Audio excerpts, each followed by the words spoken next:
আলহামদুলিল্লাহি রাব্বিল আলামিন আসসালাতু ওয়াসসালামু আলা নাবিয়িনা মুহাম্মদ সাল্লাল্লাহু আলাইহি ওয়াসাল্লামু ওয়া আলা আহলিহি ওয়া আসহাবিহি আজমাইন। আমরা যে আরকানুল ঈমান বা ঈমানের স্তম্ভসমূহ এই মূল কিতাবের বাংলা অনুবাদ যিনি করেছেন মোহাম্মদ ইব্রাহিম বিন মোহাম্মদ আব্দুল হালিম, এটি বাংলা অনুবাদ হয়েছে তাওহীদ পাবলিকেশনে। এই অনুবাদের ভেতরে কিছু ছোটখাটো ভুল ত্রুটি রয়েছে, তো সেগুলো যাদের কাছে বাংলা বইটি আছে সংশোধন করে নেবেন। এটা খুব গুরুত্বপূর্ণ, কেননা মূল আরবির সাথে অনুবাদের কিছু অংশে কিছু ভুল হয়েছে। তো যেটা ভুল সেটাকে শুদ্ধ করে নেওয়াটাই ভালো। কি কারণে ভুল হয়েছে সেটা অনুসন্ধান করার কোনো প্রয়োজন নেই। আল্লাহ তাবারক ওয়া তাআলা যিনি অনুবাদ করেছেন মোহাম্মদ ইব্রাহিম, তাকে উত্তম প্রতিদান দিবেন ইনশাআল্লাহ। জাযাকাল্লাহু খাইরান। 106 নম্বর পৃষ্ঠা 14 নম্বর যে অধ্যায় রয়েছে, এটি হচ্ছে তাকদীরের জন্য আল আখাযুল বিল আসবাব। আল আখাযু বিল আসবাব এর অনুবাদ হয়েছে এখানে আসবাব বা মাধ্যম সমূহ গ্রহণ করা তাকদীরের ক্ষেত্রে। অর্থাৎ তাকদীরের ভেতরে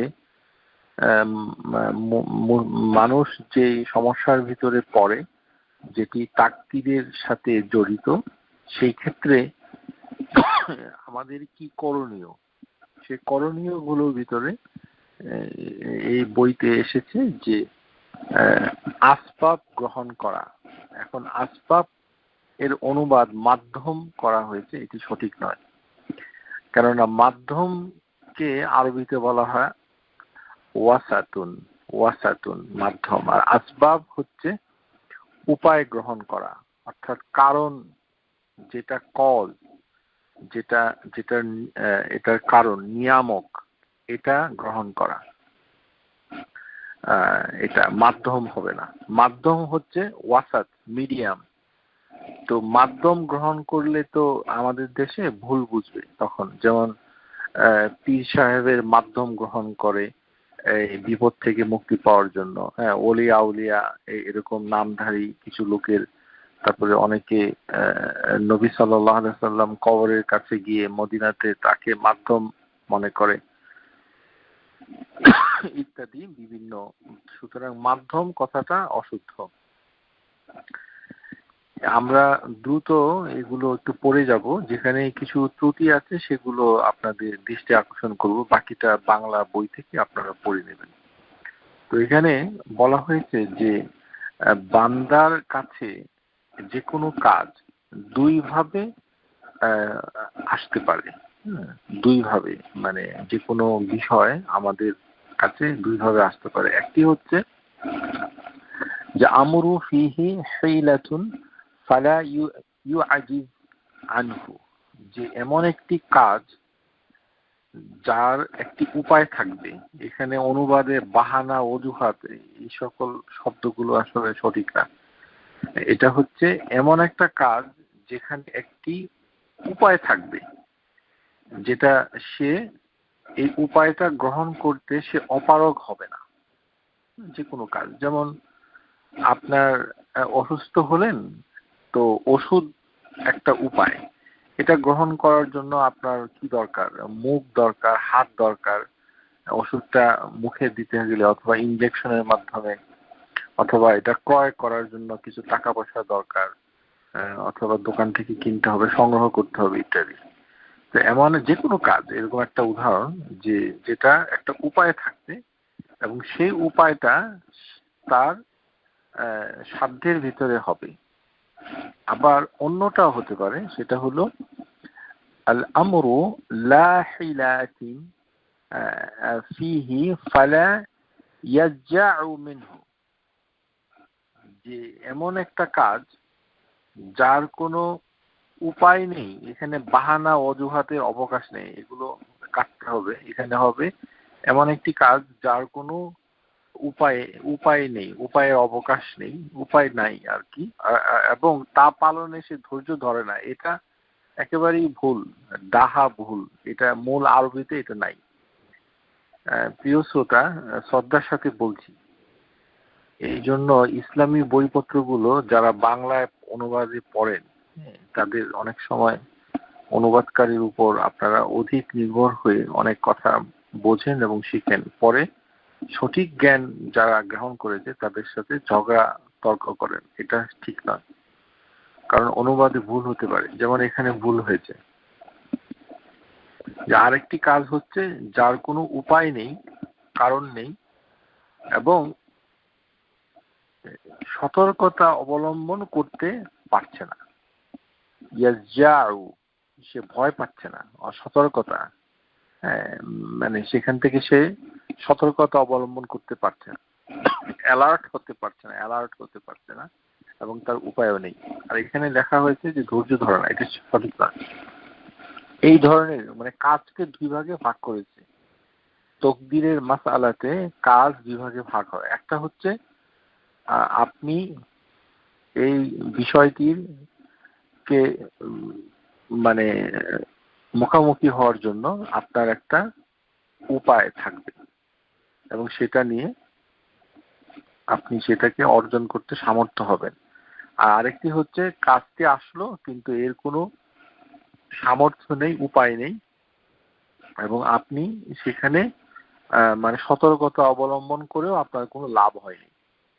যেমন উদাহরণ, যে আপনার একটা সন্তান মনে করেন তার অটিস্টিক ডিসঅর্ডার হলো, তো এখানে আপনি সতর্কতা অবলম্বন করেও লাভ নেই। ছেলেটা অটিস্টিক স্পেকট্রাম ডিসঅর্ডারে আক্রান্ত হয়েছে, অথবা একটি ইনবর্ন ডেভেলপমেন্টাল ডিজিজ যেমন ডাউন সিনড্রোম এরকম, অথবা একটা মানসিক অসুখ, 20 বছর বয়সে স্কিজোফ্রেনিয়া হলো, তা আপনার কিছু করার নেই। হ্যাঁ, এখান থেকে সতর্কতা অবলম্বন করেও এখান থেকে রেহাই পাচ্ছেন, আর আপনি কোনো উপায় গ্রহণ করতে পারছেন না। উপায়ের ভিতরে একটাই আছে, শুধু একটু ওষুধ দেওয়া, কিন্তু এটা ওইভাবে মানে মানে নিরাময় করা, ওষুধটাকে একেবারে ভালো করে দেওয়া সম্ভব হচ্ছে না, এরকম। এইভাবে দুভাগে ভাগ করা হয়েছে কাজ, মানে কাজগুলোকে। তো লেখক এখানে অনুবাদের ক্ষেত্রে এখানে আল্লাহ তাআলা বিপদ পতিত হওয়ার পূর্বেই বিপদ সম্পর্কে জানেন, এটা হবে পরের একটা প্যারাগ্রাফ। এখানে প্যারাগ্রাফটা একসাথে দেওয়াতে একটু ভুল বোঝাবুঝি সৃষ্টি হতে পারে। মানে যেটাই বিপদ হোক না কেন, আল্লাহ তাবারক ওয়া তাআলা বিপদটা তিনি কি করেন জানেন। আল্লাহু সুবহানাহু ওয়া তাআলা ইয়ালামু বিল মাসাইব ক্বাবলা ওয়াকাআ, এটা তিনি জানেন। এটা তাকদীরের মাসালাতে প্রথমে আপনাকে এটা শিখতে হবে যে বিপদটা আল্লাহ তাবারক ওয়া তাআলা, যেটাই হোক, যে ধরনের কাজ এই পৃথিবীতে সংগঠিত হোক, এটি প্রথমে আল্লাহ জানেন সংগঠিত হওয়ার পূর্বে, এটা শুধু জানেন এতটুকু।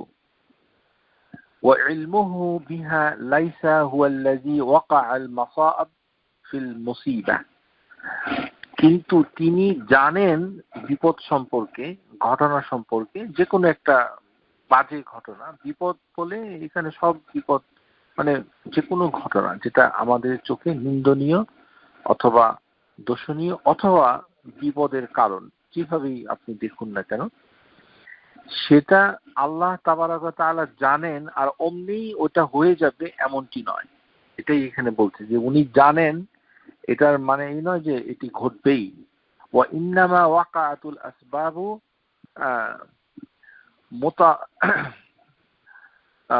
মুতারাত্তিব মুতারাত্তিব মুতারাত্তিবা আলা ওয়াকাহা, যে এই বিপদটা আপতিত হওয়ার একটা কারণ থাকবে, মানে জিনিসটা একটা প্রাকৃতিক কারণ অথবা এমন একটা কারণ হয়তো আমি অথবা আপনি বুঝতে পারছি না, কিন্তু একটা কারণ হয়ে গেছে, যে কোনো একটা কারণ।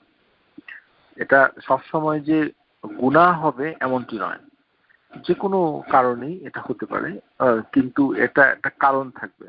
এই এই সমষ্টিগত কারণ, সামাজিক কারণ, অথবা মানে ব্যক্তিগত কারণ, ধর্মীয় দৃষ্টিতে পাপ কাজের কারণ, এরকম নানান ধরনের, অথবা অন্য আরেকজনের প্রতিশোধের কারণ, যে কোনো একটা কারণ দ্বারা কাজটি সম্পাদন হয়ে থাকে, এটাই বলা হচ্ছে। তো বিপদ থেকে রক্ষা করার যে উপায়, এগুলো যদি শরীয়তে যেগুলো অনুমতি দেওয়া হয়েছে সেগুলো আপনাকে গ্রহণ করে তারপর নিজেকে রক্ষা না যদি আপনি করেন, তাহলে আপনি এটার জন্য দোষী হবেন। ফাইন্নাহু মা'লামুন আলা তাকসিরুহু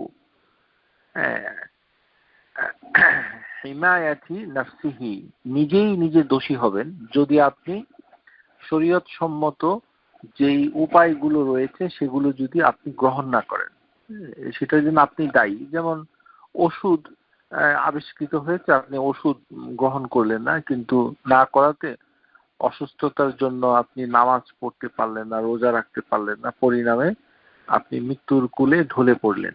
তো এটার জন্য আপনি দায়ী থাকবেন, কেননা এই কাজটা, এই বিপদটার একটা উপায় ছিল এবং আপনি সেটা ফালা ইয়াজিজ আনহু, এবং এটা আপনি গ্রহণ করতে সক্ষম ছিলেন। যেটা সক্ষম হবেন না ওরকমও বিপদ আছে, যেমন ভূমিকম্প, ফর এক্সাম্পল আর্থকোয়েক। এখানে সতর্কতা অবলম্বন করা সম্ভব নয়, মানে আচমকা জিনিসটা ঘটে যায় এবং আমরা সেটা যে একটা উপায় গ্রহণ করব সেটাও সম্ভব না। পৃথিবীর যে কোনো কাঠামোর উপরে যদি আপনি থাকেন, তাতেও ভূমিকম্পের ধসে আপনি মৃত্যু মুখে পতিত হতে পারেন, সেটা আপনার কোনো এখানে হাত নেই। সেই ক্ষেত্রে মানে এই বইতে বলা হয়েছে সেটি হচ্ছে মাদুর। সেই ক্ষেত্রে আমরা হব অতি দুর্বল, সেটাতে আমাদের কিছু করার নাই। ওয়া ইন কানা লা তাকা লাহু ফি দাফা হাযিহিল মুসিবা ফাইন্নাহু মা'যুরুন, সেটাতে আমরা মা'যুর হব, যার কিছু করার নেই, যে এটাকে আর দূর করা যাচ্ছে না, দুর্বল হয়ে গেছে একেবারেই। তো এরকম বিপদ প্রতিরোধ করার ক্ষমতা যদি না থাকে, তাহলে উপায় গ্রহণ করা মানে তাওয়াক্কালতু এই জিনিসটার পরিপন্থী নয়, বিপরীত নয়। আল আখাযুল আসবাব লা ইয়ানাফিল কদরি ওয়াত তাওয়াক্কুল, যে তকদিরকে মানে দূরে ঠেলে দেয় না, তাকদীরের বিপরীত হয় না। আমরা যে যে আসবাবগুলো, যেই কারণগুলো আমরা নেই, উপায়গুলো আমরা গ্রহণ করি, সেই উপায়গুলা গ্রহণ করাতে আপনি তকদিরের পরিপন্থী কোনো কাজ করেন না, বরং এটাকে তাওয়াক্কাল বলা হয়। ওয়া তাওয়াক্কাল বাল হুয়া জুজআ মিনহু। আর এই উপায়গুলো গ্রহণ করা তাওয়াক্কুলের একটি অংশ। তার মানে আমরা তাওয়াক্কুলটা করছি ওইটাকে গ্রহণ করার মাধ্যমে।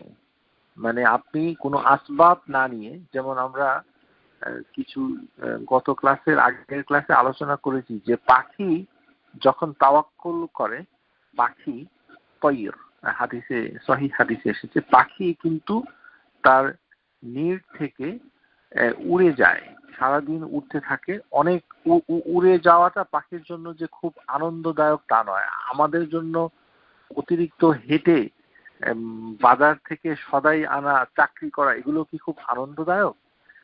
নিশ্চয়ই নয়। বরঞ্চ আমাদের টেনশনটা অনেক কম থাকে, কারণ আমরা নির্দিষ্ট একটা জায়গায় গিয়ে জিনিসটা সংগ্রহ করি, ক্রয় করি, অথবা নির্দিষ্ট একটা জায়গায় গিয়ে আমরা চাকরি করি, তাতে আমাদের টাকা উপার্জন হয় নির্দিষ্ট একটা জায়গা, নির্দিষ্ট একটা সময়ে।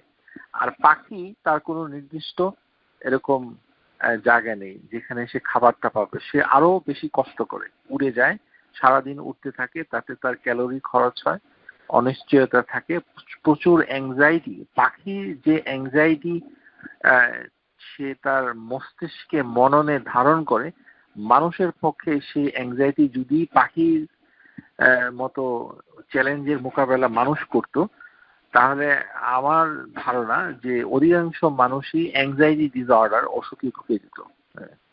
কারণ এত অনিশ্চয়তা, বাসা থেকে বের হচ্ছে তার নিশ্চয়তা নেই যে খাবার নিয়ে ঘরে ফিরতে পারবে কি পারবে না। চিন্তা করুন, যখন বরফ পড়ে তখন পাখিগুলো থাকে কোথায়? বরফগুলো যখন পড়ে, যখন কোনো ঝড় বাদল হয়, পাখিগুলো কোথায় থাকে? সব কি মরে যায়? সে কিন্তু ঠিকই তার খাবার সংগ্রহ করে, অর্থাৎ পরিশ্রম করে। এবং এই যে উড়ে যাওয়া, এই যে খাবারের খোঁজে বিভিন্ন জায়গায় উড়ে বেড়ানো, এগুলো হচ্ছে তার পরিশ্রম, তার আসবাব। এবং এটি তাওয়াক্কাল একটি অংশ বটে। তো এখানে বলা হচ্ছে যে যখন কোনো বিপদ মানে মানুষের প্রতি মানে পতিত হবে, তখন তার উপরে সে সন্তুষ্ট থাকবে, সন্তুষ্ট থাকবে। এটা খুব গুরুত্বপূর্ণ, এই যে সন্তুষ্ট থাকা, এটা মানে এটা মানে সন্তুষ্ট থাকতে হবে। এই কথাটা এখানে বলা হয়েছে যে ওয়াজুবুর রিদা বিহা বিহি ওয়া তাসলিমু লাহু, দুটো জিনিস। তাকদীরের মাধ্যমে আপনি যখন কোনো বিপদের সম্মুখীন হবেন তখন আপনাকে দুটো কাজ করতে হবে। একটা হচ্ছে রিদা বিহি, এটার সাথে আপনাকে সন্তুষ্ট হতে হবে। আচ্ছা, এটা হয়েছে, এটাই তাকদীরে ছিল। এটা প্রথমে সন্তুষ্ট হওয়াটা কঠিন, কিন্তু আমরা এখানে কি করব, এটা একটা বিষয়। তো সন্তুষ্ট হওয়া মানে হচ্ছে যে এখানে তখন আল্লাহ তাবারক ওয়া তাআলার দিকে আপনার সম্বন্ধটা আপনি খুঁজবেন মনে মনে, যে আমি তো আল্লাহরই বান্দা, আমাকে তো আল্লাহ সৃষ্টি করছে, আর তিনি তো দেখেন বিপদ হচ্ছে, যে দেখেন তার সমাধান, তার উপায় সবকিছুই তার জানা, তিনি জানেন। তিনি আমাকে মুসলিম হিসাবে সৃষ্টি করেছেন, তার ইবাদত আমি করছি, এবং তা সত্ত্বেও আমার জীবনে এটি ঘটেছে। সুতরাং এটি আল্লাহ তাবারক ওয়া তাআলা চান, এটি তার মাশিয়াতিল্লাহ। আমি এর বিরুদ্ধে কোনো মানে অভিযোগ করতে চাই না। যা হয়েছে আমি আর কিছু বলবো না, এটাই। অন্য কোনো কথা বলা যাবে না, কথা বললেই ওই সন্তুষ্টিটা ছুটে যাবে। এটা ওয়াজিব, যেটা আমাদের দেশে অনেকে করে না। ক্যান্সার হলে কিংবা মৃত্যু আসলে এরকম যে আল্লাহ আর মানুষ পেল না আমাকে, এই ধরনের কথাবার্তা বললে তখন এই ওজুব ও হৃদা এটা নষ্ট হয়ে যাবে। তাহলে একটি হচ্ছে আর হৃদা বিহি, হৃদা বিহি মানে আল্লাহ, এটা মুখে চিৎকার করে বলা দরকার নাই, আল্লাহ আপনার এই বিপদে আমি খুব সন্তুষ্ট। এটা অন্তরের কাজ, মানে আপনাকে মনের ভিতরে রাখতে হবে, পুষে। আপনি চোখ দিয়ে পানি পড়বে ঠিকই, কিন্তু পানি পড়লেও আপনি মনের ভিতরে রাখবেন যে আমি, যার মৃত্যু হয়েছে সেও আল্লাহর বান্দা, আমিও তো আল্লাহর বান্দা। আল্লাহ তাবারক ওয়া তাআলা রহমান, তিনি কি কারণে তাকে নিয়ে গেছেন, মৃত্যু দিয়েছেন, কিংবা আমার চাকরি চলে গেছে, কিংবা আমার একটি বিপদ এসেছে, যে কোনো ক্ষতি, সেগুলো নিশ্চয়ই আল্লাহ ভালো জানেন। হ্যাঁ, এবং তার জানা ছাড়া বাইরের কোনো মাধ্যমে, কোনো শক্তিতে এটি হয়নি। সুতরাং আমি সন্তুষ্ট মনের ভিতরে। ওয়া তাসলিমু লাহু, এবং এটাকে মেনে নেওয়া। তাসলিমু, তাহলে দুটো কাজ, কিন্তু এই দুটোই আমাদের সমাজে নাই। যে তাসলিমু লাহু, তাসলিমু লাহু মানে হচ্ছে মেনে নেওয়া। আর আমাদের বাংলাদেশে কি আছে, উল্টা। এটা একেবারে মানে এটা আমি আমার আলোচনায় বারবার বলেছি, এবং এটা আপনারা পত্রিকাগুলো পড়লে পাবেন, এবং আমাদের যারা বক্তৃতা শুনছেন তারাও জীবনে হয়তো বলে থাকবেন। ওই কিছু হলে এটা মেনে নেওয়া যায় না, এটা মানে এটা বাংলাদেশে কমন। একটা হচ্ছে না ফেরার দেশে চলে যাওয়া, এটি হচ্ছে কুফরি। না ফেরার দেশে চলে যাওয়া মানে হচ্ছে সে পরকালে বিশ্বাস করে না, ওখানে তো ফিরবে তো, অবশ্যই সে ফিরবে। নুঈদুকুম, আল্লাহ বলছেন, সুম্মা নুঈদুকুম, তোমরা আবার ফিরে আসবে। ইন্না লিল্লাহি ওয়া ইন্না ইলাইহি রাজিউন, রাজিউন, তোমরা ফিরে আসবে তার প্রতি, রাজিউন, ফিরে আসবে। কিসের? না ফেরার দেশে। হিন্দু এবং নাস্তিকদের কথামালায় আমাদের বাংলাদেশের মানুষ এখন কথা বলে। ইসলাম হারিয়ে গেছে বাংলাদেশের জনগোষ্ঠী থেকে। কথা বলার ঢং দেখেন। এটা হচ্ছে না ফেরার দেশে। আরেকটা হচ্ছে এই মৃত্যু মেনে নেওয়া যায় না। লেখক উল্টোটা বলছেন। লেখক বলছেন যে যে কোনো তাকদীরের বিষয় যখন ঘটবে তখন রিদা বিহি, এটাকে সন্তুষ্ট হতে হবে, ও তাসলিমু লাহু, এবং মেনে নিতে হবে, নো কমপ্লেইন। আর বলতে হবে কি, আল্লাহ যা করে ভালোর জন্য করে? জি না, এটা বলা যাবে না। বলতে হবে কাদারুল্লাহু মা শা ফাআলা, যে আল্লাহ যা নির্ধারণ করেছেন এবং চেয়েছেন তাই হয়েছে, তাই তিনি করেছেন। কাদারুল্লাহু, কাদ্দারুল্লাহু অথবা কাদারুল্লাহ, যেভাবে আপনি বলেন, কাদ্দারুল্লাহু বললেও শুদ্ধ হবে। কাদারুল্লাহু ওয়া মা শাআ ফাআলা, কাদ্দারুল্লাহু ওয়া মা শাআ ফাআলা। এটা আরবিতে যদি মুখস্থ করতে পারেন ভালো, কারণ এই কথাটাই মুখে বলতে হয়। আর বাকি দুটো হচ্ছে অন্তরের কাজ। সন্তুষ্ট হওয়া মুখে বলার কোনো দরকার নাই। আপনি সন্তুষ্ট না অসন্তুষ্ট সেটা আল্লাহ ভালো করে জানে। মানুষকে দেখিয়ে সন্তুষ্ট প্রচার করার ভিতরে কোনো গৌরব গাথা নেই, যেটা আমাদের সমাজে অনেকে চিৎকার করতেছে যে আমি আল্লাহর প্রতি সন্তুষ্ট। আল্লাহর প্রতি সন্তুষ্ট, এটা আপনি মানুষকে দেখানোর কোনো বিষয় না। এটা আল্লাহ ভালো জানেন আপনি আসলেই সন্তুষ্ট কিনা। আপনার মুখে মণ্ডলে, তারপরে মানে আকুতিতে, মনের অভিপ্রায়, আপনার অঙ্গভঙ্গিতে সেটা প্রকাশ পাবে। অন্তরের খবর আল্লাহ ভালো জানেন, বলতে হবে না। আর তাসলিমু লাহু, যে মেনে নিলেন, কোনো অভিযোগ করলেন না, কিন্তু মুখে একটা কথা আপনি বলবেন। এটা হচ্ছে কি, যে আল্লাহ তাকদিরে যা রেখেছেন ও চেয়েছেন, তাকদিরে যা রেখেছেন ও চেয়েছেন, এভাবে আল্লাহ তাকদিরে যা রেখেছেন ও চেয়েছেন তাই তিনি করেছেন। এটা যদি বাংলায় বলতে চান, অথবা আরবিতে বললে কাদারুল্লাহু ওয়া মা শাআ ফাআলা, এই কথা বলতে বলা হয়েছে। আসবাব গ্রহণ করাটা নবুয়তের একটা সুনন। মানে নবী সাল্লাল্লাহু আলাইহি সাল্লাম তারা তাওয়াক্কাল তো করতেন, কিন্তু তারা বিভিন্ন ধরনের সাবাব গ্রহণ করতেন। এটা বলা হয়েছে, যে ওখানে বলা হয়েছে কানা রাসূলুল্লাহ সাল্লাল্লাহু আলাইহি ওয়াসাল্লাম সাইয়্যিদুল মুতাওয়াক্কিলিন ইয়াখাযু আসবাব মা কুওয়া তাওয়াক্কালু আলা রাব্বিহি। নবী সাল্লাল্লাহু আলাইহি সাল্লাম হচ্ছে যারা মুতাওয়াক্কিলিন, যারা আল্লাহর উপরে ভরসা করে, তাদের নেতা ছিলেন।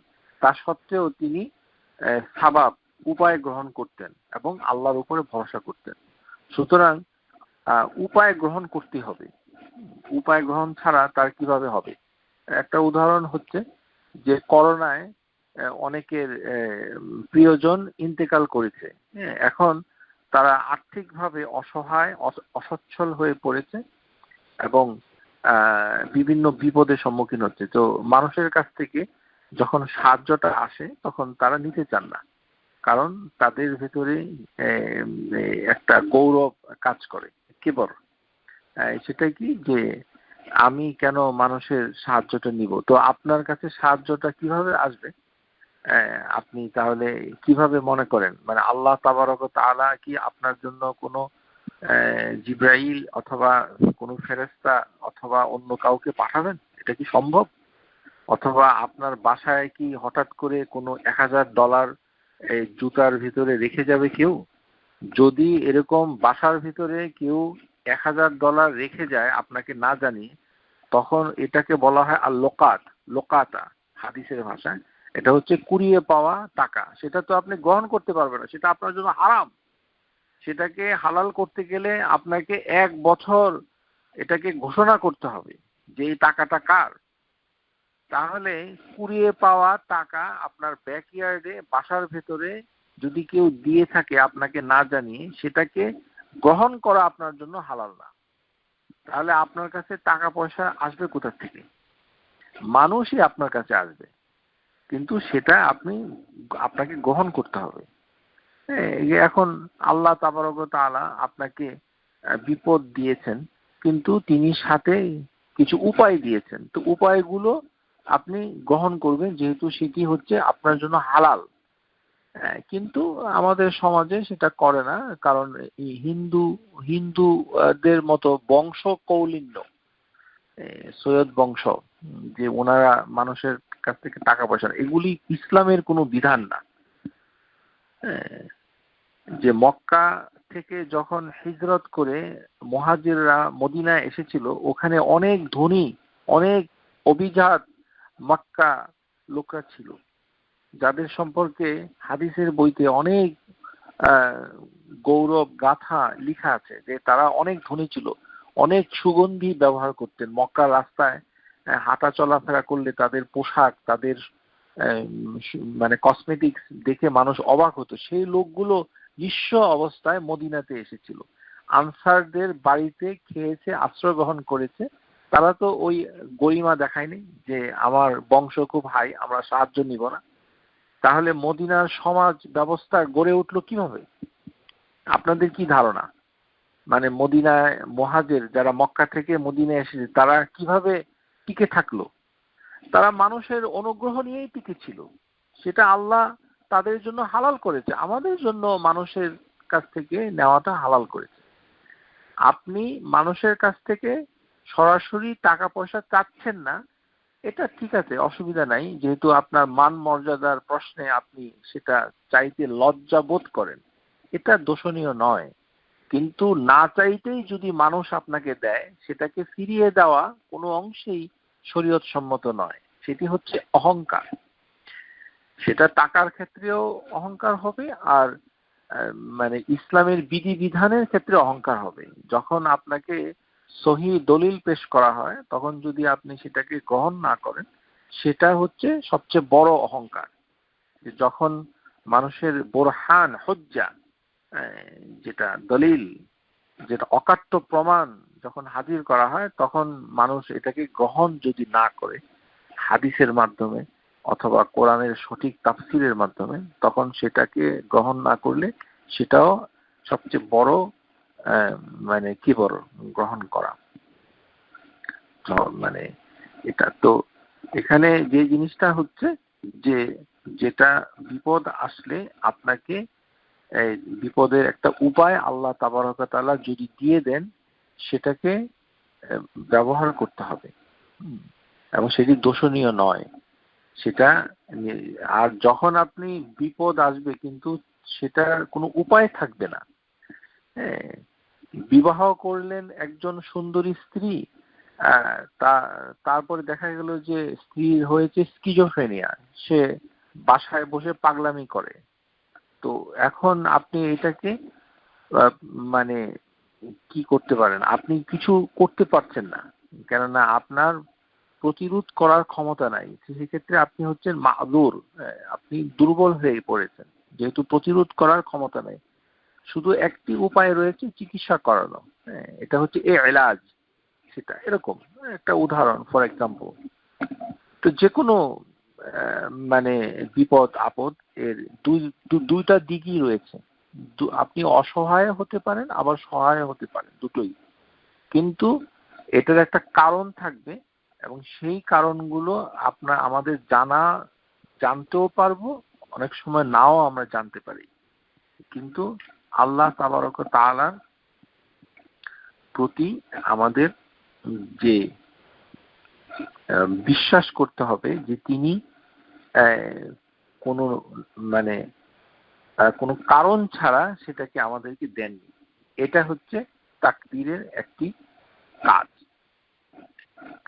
তারপরে যে জিনিসগুলো যে বলা হয়েছে, যেমন আমরা এখানে বলেছি যে এই মূল বইতে 100 পৃষ্ঠায়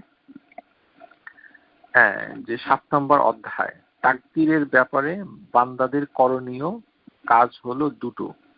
এখানে বলা হয়েছে যে দুটো কাজ হচ্ছে, মানে প্রথম এটি মূল বইতে যেভাবে আছে ঠিক সেরকমই আমরা জানবো, কিন্তু একটু অনুবাদে একটু সমস্যা আছে, তো ওটাকে সুন্দর করে গুছিয়ে যদি আপনারা শিখেন তাহলে ভালো। প্রথম কাজ হচ্ছে ইস্তাইন বিল্লাহ ফি'লিল মাকদুর ইজতিনাবুল মাহদুর, অর্থাৎ যে কোনো কাজ আল্লাহ সাহায্য চাইতে হবে। যে এটাকে সম্পাদন, কাজটা করার জন্য যে ক্ষমতা পসিবিলিটি আছে সেটা করতে হবে। আর হচ্ছে ওইটা করতে গিয়ে যা সমস্যা হয় সেগুলোকে এড়াতে হবে।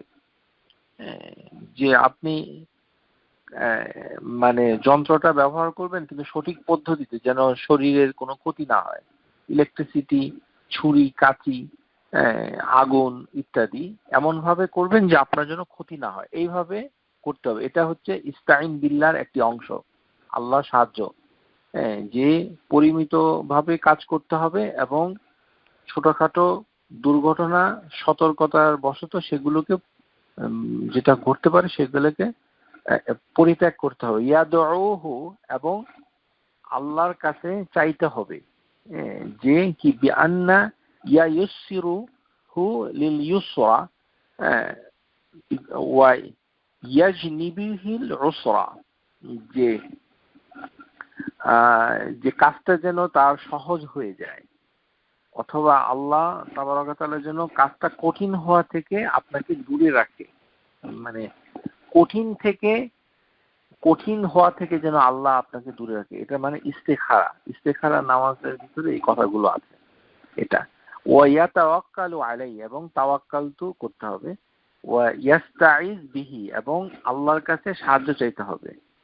সাহায্য চাইতে হবে, আশ্রয় চাইতে হবে। তাহলে সাহায্য চাওয়া, আশ্রয় চাওয়া দুই জিনিস। সাহায্য চাওয়া, যে সকল সাহায্য মানুষের কাছ থেকে পাওয়া যাবে সেটা মানুষের কাছ থেকে নিতে হবে। যেমন সূরা আল কাহাফ, সেখানে যালকারনাইন সে যখন ইয়াজুজ মাজুজের জন্য দেয়াল তৈরি করে দিল, তখন তিনি লোহা, তামার, গলিত সীসা তাদের কাছে সাহায্য চাইলেন যে তোমরা আমাকে এটা দাও, তখন আমি এটা দেয়ালটা তৈরি করে দিই, এরকম। আর ইস্তাইজ বিহি, আশ্রয় চাওয়া এটি যদি কোনো বৃষ্টি বাদল কিংবা অন্য কিছুর আশ্রয়, সেটা এক ধরনের সাহায্য। কিন্তু যে সকল বিপদ আপদ মানুষের ক্ষমতার বাইরে, সেগুলোর থেকে আশ্রয় চাওয়া একমাত্র আল্লাহ তাবারক ওয়া তাআলা একমাত্র। সুতরাং আউযু বিল্লাহি মিনাশ শাইতানির রাজিম, এটা একটা পড়া যায়, অথবা আউযু বিল্লাহ, যে কোনো ওয়াল ইয়াযু বিল্লাহ, এটা আমাদের দেশে বলে না, বাট এটা এক ধরনের কথা। দেখবেন আরব দেশের লোকরা কথা এটা বলে আল ইয়াযু বিল্লাহ, এটা কিন্তু এক ধরনের দোয়া। মানে আপনি মুখে বলবেন যে আমি আল্লাহর কাছে সাহায্য চাচ্ছি, আশ্রয় ওয়াল ইয়াযু বিল্লাহ, আশ্রয় চাচ্ছি আল্লাহর কাছে, মাআজ আল্লাহ, এরকম আল্লাহর কাছে আশ্রয় চাচ্ছি। মানে আপনার অন্তরে থাকবে যে যে কোনো ধরনের মানে একজন লোক পাপ কাজের কথা বলছে আপনার সামনে, তখন আপনি আলী আউযুবিল্লাহ বললেন, এরকম যে এটা অনিষ্ট থেকে আপনি আল্লাহর কাছে আশ্রয় চাচ্ছেন। এটা একটা ইবাদত। তারপরে বলা হয়েছে যে ইহরিস আলা মা ইয়ানফাউক, এটা হাদিস বলা হয়েছে যে ভালো কাজের জন্য আগ্রহ দেখাতে হবে, ভালো কাজ করতে হবে, কাজ না করলে তো হবে না। ইহরিস আলা মা ইয়ানফাউক, যেটা আপনার উপকারে আসে সেটা করে যেতে হবে। ওয়ালা তাজিজ, এবং কোনো অলসতা, অপারগতা প্রকাশ করা যাবে না, যে না আমার দ্বারা এটা হবে না, এরকম আমার দ্বারা হবে না। ওয়া ইন আসাবাক শাইউন ফালা তাকুল লাউ, যদি কিছু ঘটে যায় তাহলে আমি যদি এটা করতাম ওটা করতাম, এমন কথাটা বলবে না।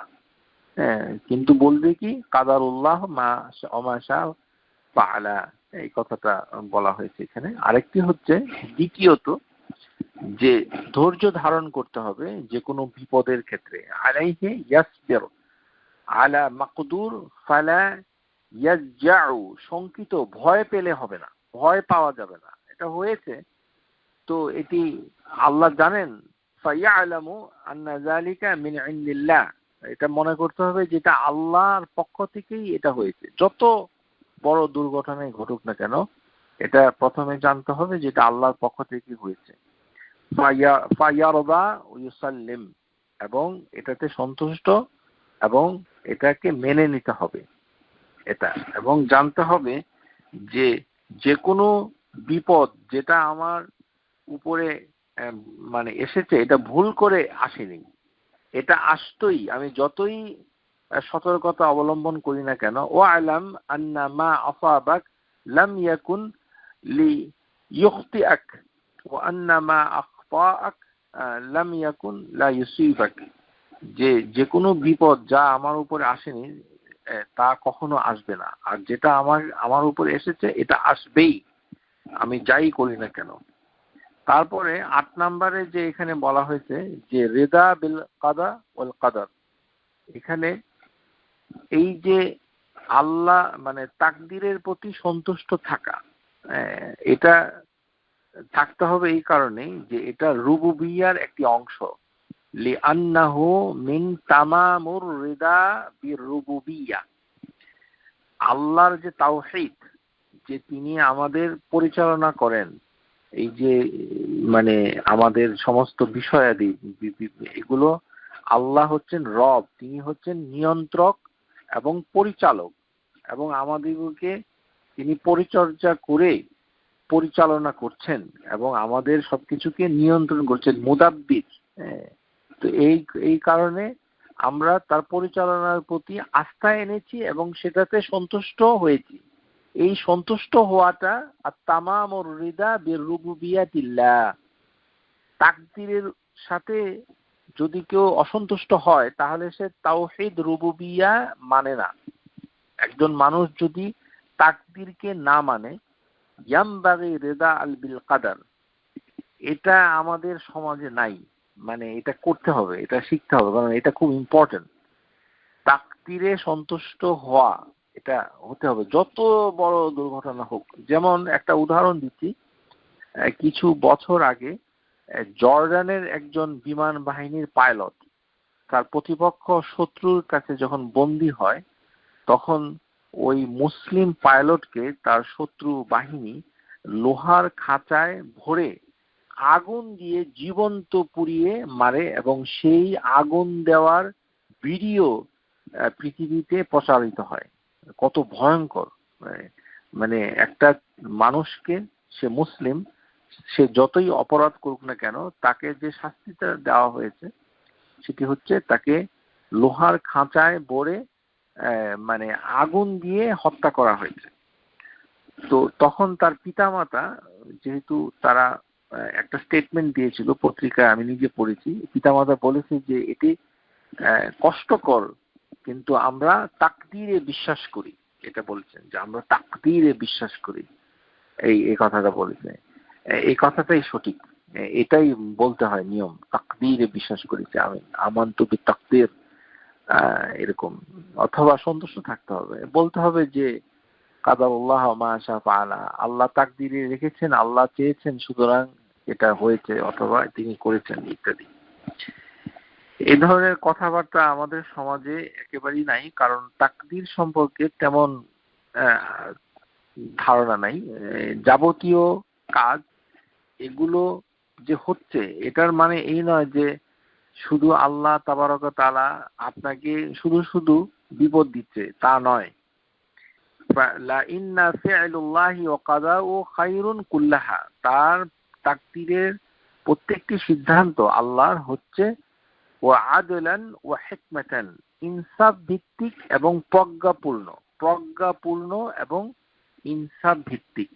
এখানে ইনসাফ রয়েছে এবং প্রজ্ঞা রয়েছে, যেটা আমরা বুঝতে পারছি না। তার মানে সন্তুষ্টতা রইতে হবে এবং থাকতে হবে। এবং এই সাথে শেষের দিকে যে কথাটা বলা হয়েছে যে বিপদে ধৈর্য ধারণ করতে হবে এবং পাপ এবং ত্রুটিপূর্ণ কর্ম সম্পাদন করার কারণে ক্ষমা চাইতে হবে।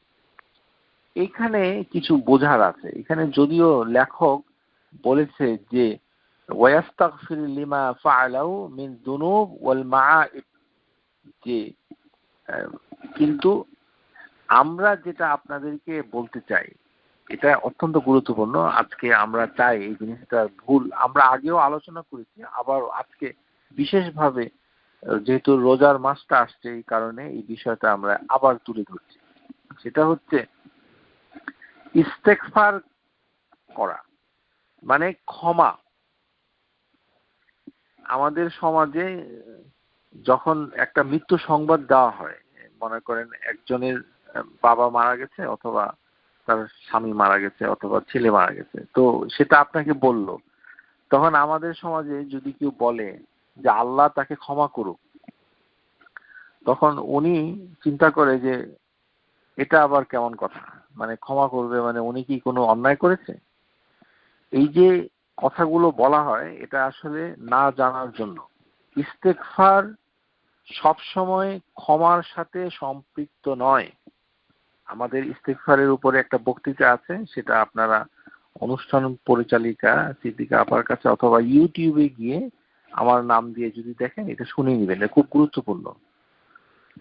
কেননা ইস্তিগফার এটা সব সময় আপনার ক্ষমার সাথে সংশ্লিষ্ট নয়। ক্ষমা হইলেই যে ইস্তিগফার করতে হবে, অন্যায় করলে ভুল করলে করতে হবে এমনটি নয়। যেটা একটা উদাহরণ হিসেবে আমরা যেটা বলতে চাই, যেমন রাসূলুল্লাহ সাল্লাল্লাহু আলাইহি ওয়াসাল্লাম তিনি ফরজ নামাজ শেষ করার সাথে সাথে তিনি সালাসা মাররাত ইস্তিগফারা সালাসা মাররাত, তিনি ফরজ নামাজ শেষ করার পরে 3 বার আস্তাগফিরুল্লাহ আস্তাগফিরুল্লাহ আস্তাগফিরুল্লাহ পড়তেন। এটার মানে কি তিনি কোনো অন্যায় করেছেন? নামাজ পড়ার পরে যে ইস্তিগফার করছেন এটার মানেটা কি? এটার মানে হচ্ছে নামাজ যে পড়েছেন এটার বিনিময়ে হচ্ছে আপনার জন্য কি রয়েছে? জান্নাত। এই জান্নাতকে নিশ্চিত করা হচ্ছে ইস্তিগফার। এটা একটা কারণ, আরো অনেক কারণ আছে যেটা আমরা জানি না। কিন্তু যে কোনো উত্তম ইবাদত এটার ভেতরে শুরুতে অথবা শেষে ইস্তিগফার আছে, মানে আল্লাহর কাছে ক্ষমা চাওয়া, এটা গুনার কারণে নয়। আবার কিছু কিছু বক্তা আছে তারা বলে যে নবী সাল্লাল্লাহু আলাইহি ওয়াসাল্লাম 100 বারের বেশি ইস্তিগফার করেছেন, ইঙ্গিত করে যে আপনারাও বেশি করেন। তিনি যদি করেন, তিনি গুনার কারণে তো করেন নাই, এটা আপনাকে কে বললো? এই ধরনের উদাহরণ দেওয়াটা আসলে জ্ঞানের স্বল্পতা। রাসূলুল্লাহ সাল্লাল্লাহু আলাইহি ওয়াসাল্লাম দৈনিক 70 বারের অধিক 100 বারের অধিক ইস্তেগফার করেছেন, সেটা তিনি গুনাহ করছেন না। আপনি নবী রাসূল সম্পর্কে এই ধরনের মন্দ ধারণা থেকে বেঁচে থাকুন। আপনি কিভাবে এটা ধারণা করেন? এটা অত্যন্ত জঘন্য এই ধারণা যারা পোষণ করে যে নবী সাল্লাল্লাহু আলাইহি ওয়াসাল্লাম মানে দিনের 100 বার ইস্তেগফার পাঠ করতেন, তার মানে হলো যে তিনি গুনাহ করতেন নাকি? তো উনি যদি ভুল করেন তাহলে আমাদেরকে সঠিক পথটা দেখাবে কে? আমরা যে সুন্নাহর মাধ্যমে সঠিক জিনিসটা বেছে নিচ্ছি এটা তার মাধ্যমে বেছে নিচ্ছি, তো উনি ভুল করলে তা আমাদের হবে কি? আউযু বিল্লাহি মিনাশ শাইতানির রাজিম। ইস্তেগফার করার মানে এই না যে নবী সাল্লাল্লাহু আলাইহি ওয়াসাল্লাম 100 বারের মতো গুনাহ করেছেন, ভুল করেছেন, এটি নয়। তাহলে কেন করছে? এটাই বুঝতে পারছে না আমার প্রিয় শ্রোতা এবং বাংলাদেশের লোকজন। এই কারণে কারোর মৃত্যু হলে যদি বলি যে আল্লাহ তাকে ক্ষমা করুন, এটা বললে তার মুখটা কালো হয়ে যায়। এটা বুঝতে পারছে না তিনি। কারণ হচ্ছে যে আল্লাহ তাকে ক্ষমা করেন অথবা মাগফিরা দান করেন, এটার মানে হলো তাকে পূর্ণ পুরস্কার দিয়ে একেবারে জান্নাতে পৌঁছে দেন, যেই পুরস্কারটা সবচেয়ে বেশি সেটা। এবং ওগুলো কিভাবে হয়? বড় বড় ইবাদতের মাধ্যমে হয়। যেমন হজ করে, যেমন সূরা বাকারা আয়াত নাম্বার 198-99, ওখানে কি আছে? ফাইজা আফাদাতুম أفضتم من عرفة فاذكروا الله عند المشعر الحرام واذكروه كما هداكم وإن كنتم من قبله لمن الضالين ثم أفيدوا من حيث أفد الناس واستغفروا الله। এই যে এখানে যে যখন তোমরা আরাফাত থেকে ফিরবে মাশআরুল হারামের নিকট আল্লাহকে স্মরণ করবে, এমন ভাবে স্মরণ করবে যেমন তিনি তোমাদেরকে শিক্ষা দিয়েছেন। তোমরা আগে ছিলে পথভ্রষ্টদের অন্তর্ভুক্ত এবং ওই দিক থেকে ফিরবে যেখানে অন্যরা ফিরে আসে। আল্লাহর কাছে রয়েছে তোমাদের জন্য ক্ষমা। তো আরাফা থেকে ফিরে আসে সে কি কোনো পাপ করে নাকি? আল্লাহ এখানে ইস্তেগফারের কথা কেন বলেছে? ওখানে তো পাপ করার জন্য না। নামাজের ভিতরে কি পাপ করে নাকি মানুষ যখন আস্তাগফিরুল্লাহ আস্তাগফিরুল্লাহ বলে? তো এই ক্ষমাটা হচ্ছে, এটা দুটো দিক। ক্ষমা হচ্ছে চূড়ান্ত পুরস্কার, চূড়ান্ত পুরস্কার। ক্ষমা হচ্ছে চূড়ান্ত পুরস্কার। এটা বোঝার জন্য যারা একটু ইন্টারেস্টেড আছেন তাদের জন্য বলছি যে এই ধারণা থেকে মুক্ত হয়ে আপনি একটা সুন্দর ধারণা গ্রহণ করুন। নিজের জন্য ক্ষমা চাও, আল্লাহ মাগফিরলি, এই যে আল্লাহ আমাকে ক্ষমা করুন, আপনাকেও ক্ষমা করুন, আল্লাহ মাগফিরিল্লাহু মাগফিরিল্লাহ গাফারুল্লাহু লাক, এরকম এক্সপ্রেশন, আল্লাহ আপনাকে ক্ষমা করুন, আমাকে ক্ষমা করুন। আরে এটা তো ভালো, এটা পাপের জন্য বলা হচ্ছে না। পাপ তো আছেই, সেটা ঘাটতে গেলে তো আমাদের মানে জীবনই অতিষ্ঠ হয়ে যাবে। এত অন্যায় সে যদি জানা থাকে, আর জানা যদি না থাকে মানে মূর্খ থাকলে, মূর্খ তো অজ্ঞতার কোনো মাপকাঠি নেই। একটা শিশুর মতো যে আর কোনো জ্ঞান নেই, সে হাসতে হাসতে হয়তো গোকরা সাপের মুখে হাত দিয়ে দিতে পারে, যেটা তাকে দংশন করে মৃত্যু ডেকে আনবে, অথবা বাঘের মুখে গিয়ে খেলা তামাশা করতে পারে, যেটা বাঘ তাকে খেয়ে ফেলবে, সিংহ ইত্যাদি। তো মূর্খতার তো কোনো মানে সীমা নেই। আপনাকে জ্ঞানী হতে হবে, ইস্তেগফার করতে হবে, গুনাহ থাকলেও করতে হবে, না থাকলেও করতে হবে। নিজের জন্য ক্ষমা চাইতে হবে, পিতামাতার জন্য ক্ষমা চাইতে হবে, বন্ধু বান্ধবের জন্য ক্ষমা চাইতে হবে। এটার সাথে গুনার সম্পর্ক থাকতেও পারে, নাও থাকতে পারে। এই ধারণাটাই ভুল। আমাদের সমাজটা এমন মানে জঘন্য।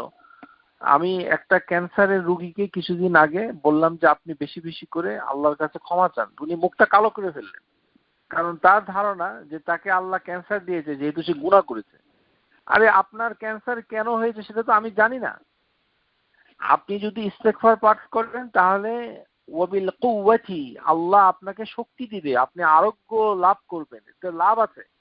ইস্তেগফারের 10 থেকে 11টা লাভ আছে, যেটা আমরা আগের বক্তৃতায় বলেছি। সেটা জেনে নেবেন, না জেনে মানে মন খারাপ করবেন না, এটা হতভাগা যদি এরকম করেন, কারণ তারা এটা জানে না, অজ্ঞতা। সূরা মুহাম্মদ আয়াত নাম্বার 15, এখানে আল্লাহ তাবারক ওয়া তাআলা জান্নাতের প্রতিশ্রুতি দিয়ে জান্নাতে যাওয়ার পর তাকে কি দেওয়া হবে সেটার একটা তালিকা দিয়েছে।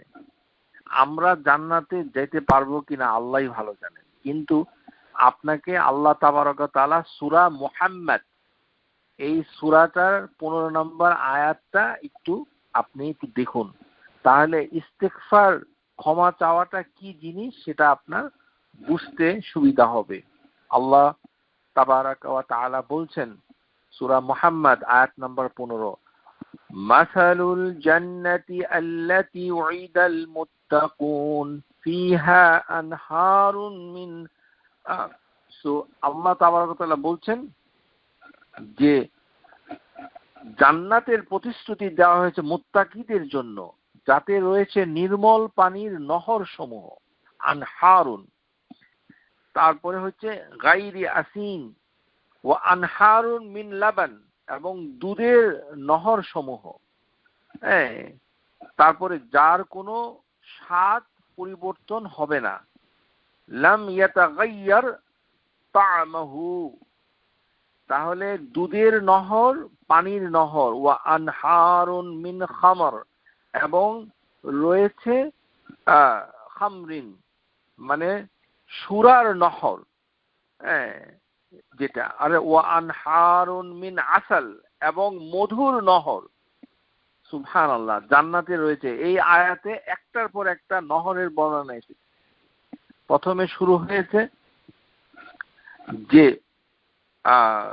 মানে নির্মল পানির নহর, আনহারুন মাইন, আনহারুন মাইন একটি নির্মল পানি, ও আনহারুন লাবান দুধের মানে নহর, তারপরে রয়েছে আনহারুন মিন খামার সুরার নহর, তারপরে রয়েছে আনহারুন মিন আসাল মধুর নহর মুসাফফা, এবং এটাতে পরিশোধিত মধু, ওয়ালাহুম ফিহা মিন কুল্লি সামারাত, এবং সেখানে রয়েছে প্রত্যেক প্রকার ফলমূল, ওয়া মাগফিরাতুম মিন রাব্বিহিম, এবং রয়েছে মাগফিরাত, জান্নাতে রয়েছে।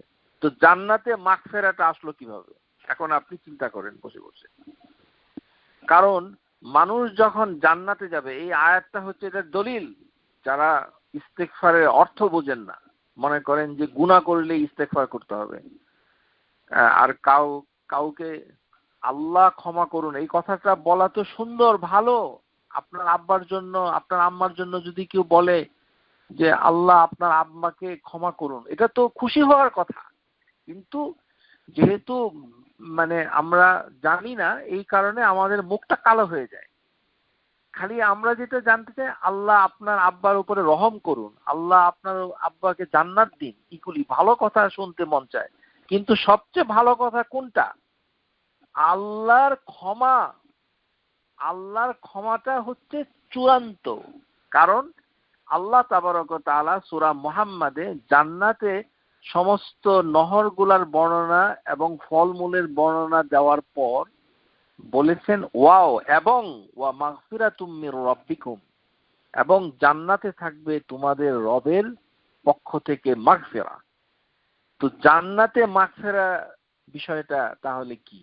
জান্নাতে তো মানুষকে, যারা পাপ করেছে তারা কি জান্নাতে যেতে পারবে নাকি না পাপ থেকে মুক্ত হয়ে সে জান্নাতে যাবে?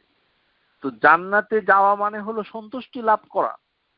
জান্নাত, সূরা তাওবা আয়াত নাম্বার ৭২, ওয়া'দাল্লাহুল মুমিনিনা ওয়াল মুমিনাতি জান্নাতিন তাজরি মিন তাহতিহাল আনহারু খালিদিনা ফিহা ওয়া মাসাকিন তাইয়্যিবাতান ফি জান্নাতি আদ ওয়া রিদওয়ানুম মিনাল্লাহি আকবার।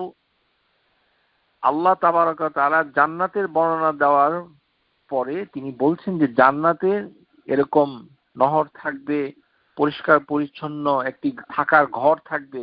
কিন্তু সবচেয়ে বড় অনুগ্রহ জান্নাতে আল্লাহ কোনটা দিবেন? সেটা হচ্ছে রিদওয়ানুম মিনাল্লাহ, আল্লাহর সন্তুষ্টি।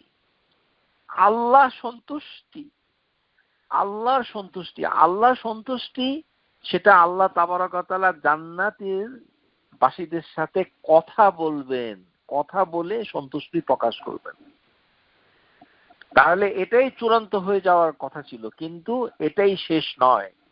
হাদিসের ভিতরে আছে জান্নাতে সবচেয়ে বড় একটি কি? রিদওয়ানুম মিনাল্লাহি আকবারু। আল্লাহর সন্তুষ্টিটা হচ্ছে জান্নাতে যত মানুষ নিয়ামা ভোগ করবে তার ভিতরে সবচেয়ে বড়।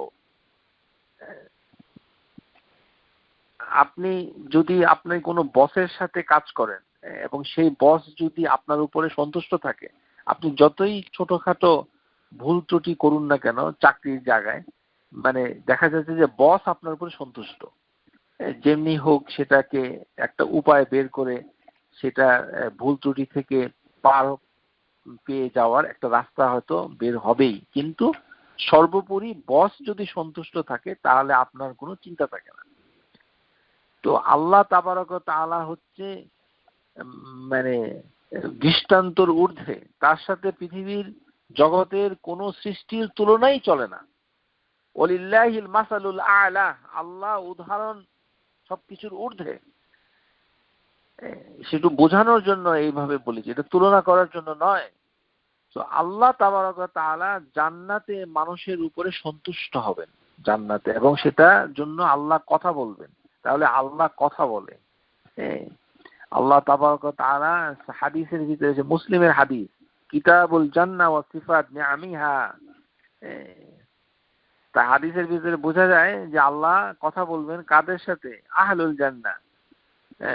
ইন্নাল্লাহা আযজা ওয়া জাল ইয়াকুলু লি আহলিল জান্নাহ ইয়া আহলাল জান্নাহ, হে আহলাল জান্নাহ। তারা বলবে লাব্বাইক রাব্বানা ওয়া সা'দাইক ওয়া খায়রু ফি ইয়াদাইক। এই কথাটা বলবে, তারা জবাব দেবে লাব্বাইক। জান্নাতের লোকরা কিভাবে কথা বলবে? লাব্বাইক রাব্বানা ওয়া সা'দাইক ওয়া খায়রু ফি ইয়াদাইক। তো আমরা জান্নাতে গেলে আমরা কি বলবো? আমাদের তো যারা হজ করেছে তাদের তালবিয়ার ঢং দেখলেই বুঝতে পারে না। মেয়েরা তো মিনমিন করে তালবিয়া পড়েছে, কি পড়েছে তারা নিজেরাও হয়তো শুনে নেয় ভালো করে। ওমরা করে হজ করে কিছুই বলে না, চুপ থাকে, ঘুম মেরে থাকে। লাব্বাইকা এই কথাটা জান্নাতে বলবে জান্নাতীরা, লাব্বাইকা রাব্বানা ওয়া সা'দাইক ওয়া খায়রু ফি ইয়াদাইক। এই এই সা'দাইক ওয়া খায়রু ফি ইয়াদাইক এটাও তালবিয়াতে আছে, আপনারা হজের বইটা পড়ে নেবেন। জান্নাতে এই কথাটা বলবে। তখন আল্লাহ তাবারক ওয়া তাআলা তাদেরকে বলবে হাল রাদিতুম, হে জান্নাতীরা তোমরা কি সন্তুষ্ট হয়েছো? তখন তারা বলবে ওয়ামা লানা লা নারদি ইয়া রাব, আমরা কেন সন্তুষ্ট হব না, আমরা কেন সন্তুষ্ট হব না ইয়া রাব। তখন এরকম মত বিনিময় করবে আল্লাহ তাবারক ওয়া তাআলা যে আল্লাহ আপনি আমাদেরকে যা দিয়েছেন সৃষ্টির অন্য কাউকে তা দেননি।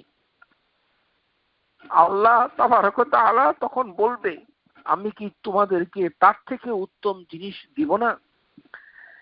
আলা আতাইকুম আফদালা মিন যালিক। তখন তারা বলবে ইয়া রাব আইয়ি শাইই আফদালা মিন যালিক, অবশ্যই আপনি তার থেকে উত্তম যেগুলো দিবেন। তখন আল্লাহ জান্নাতের লোকদেরকে বলবে রাদুনি ফালা আসখাতা আলাইকুম বাদা আবাদা, আমি তোমাদের উপরে সন্তুষ্ট হয়ে গেলাম, আর কোনোদিন অসন্তুষ্ট হব না। তাহলে জান্নাতে কোনো ইবাদত নাই। জান্নাতে কোনো ইবাদত আছে নাকি?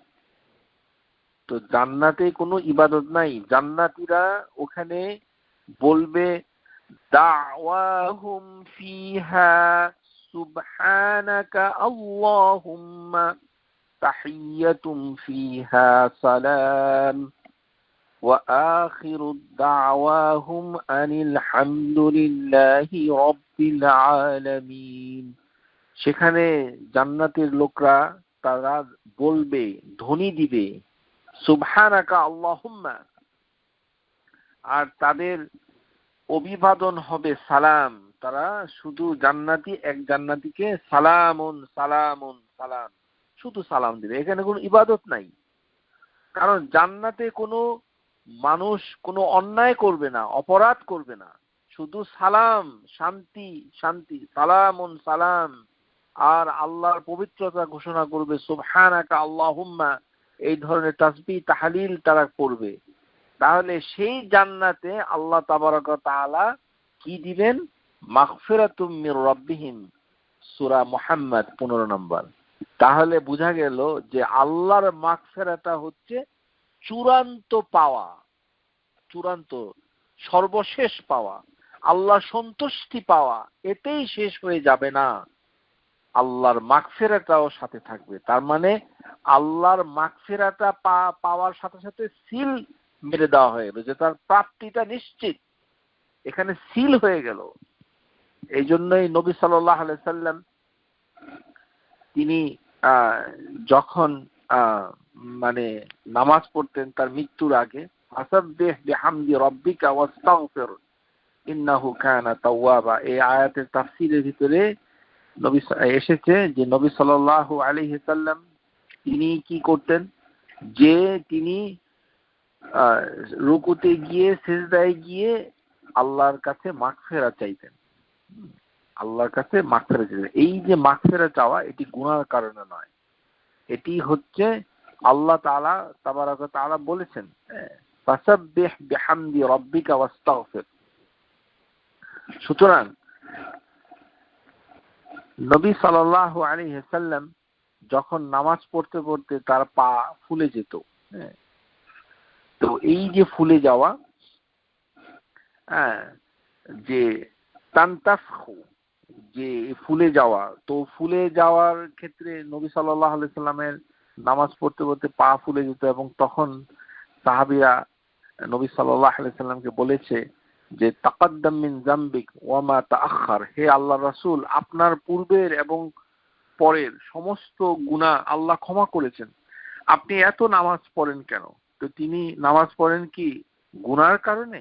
তখন তিনি কি বলেছেন? আফালা আকুনু আবদান শাকুরা, আফালা আকুনু আবদান শাকুরা, আমি কি আল্লাহর এই শুকরগুজারি বান্দা হব না? সুতরাং ইস্তেগফার করার মানে এই নয় যে নবী সাল্লাল্লাহু আলাইহি ওয়াসাল্লাম গুনাহ করেছেন, অন্যায় করেছেন, এই নয়। আমরা যারা গুনাহ করে ফেলেছি, তাকদীরের ভিতরে যেগুলো আমাদের চলে এসেছে, সেগুলো থেকে ইস্তেগফার করতেই হবে। এবং অন্য মানুষের জন্য ইস্তেগফার যখন আমরা করি, তখন তার প্রতি আমরা এটা চিন্তা করি না যে সে গুনাহ করেছে এই কারণে, এমনটি নয়। বরঞ্চ আমরা তার জন্য জান্নাতের যে দরখাস্ত করি, সেটাই হচ্ছে তার প্রতি ইস্তেগফার করা। আল্লাহ মাগফির লাহু। এই কারণে আমরা আল্লাহ, মানে মানুষ মরে গেলে আল্লাহ মাগফির লাহু ওয়ালাহু, আল্লাহ মাগফিরলি ওয়ালাহু, এরকম করে মৃত ব্যক্তির জন্য ইস্তেগফার করার কথা মানে এসেছে। সুতরাং ইস্তেগফারের বিভিন্ন রকম ফের রয়েছে, যে ইস্তেগফার দিয়ে আপনি নিজের পাপের গুনাহ অবশ্যই মাপ যেতে পারেন, অবশ্যই, এবং সেটি তো আছে, সেটা আমরা অস্বীকার করছি না।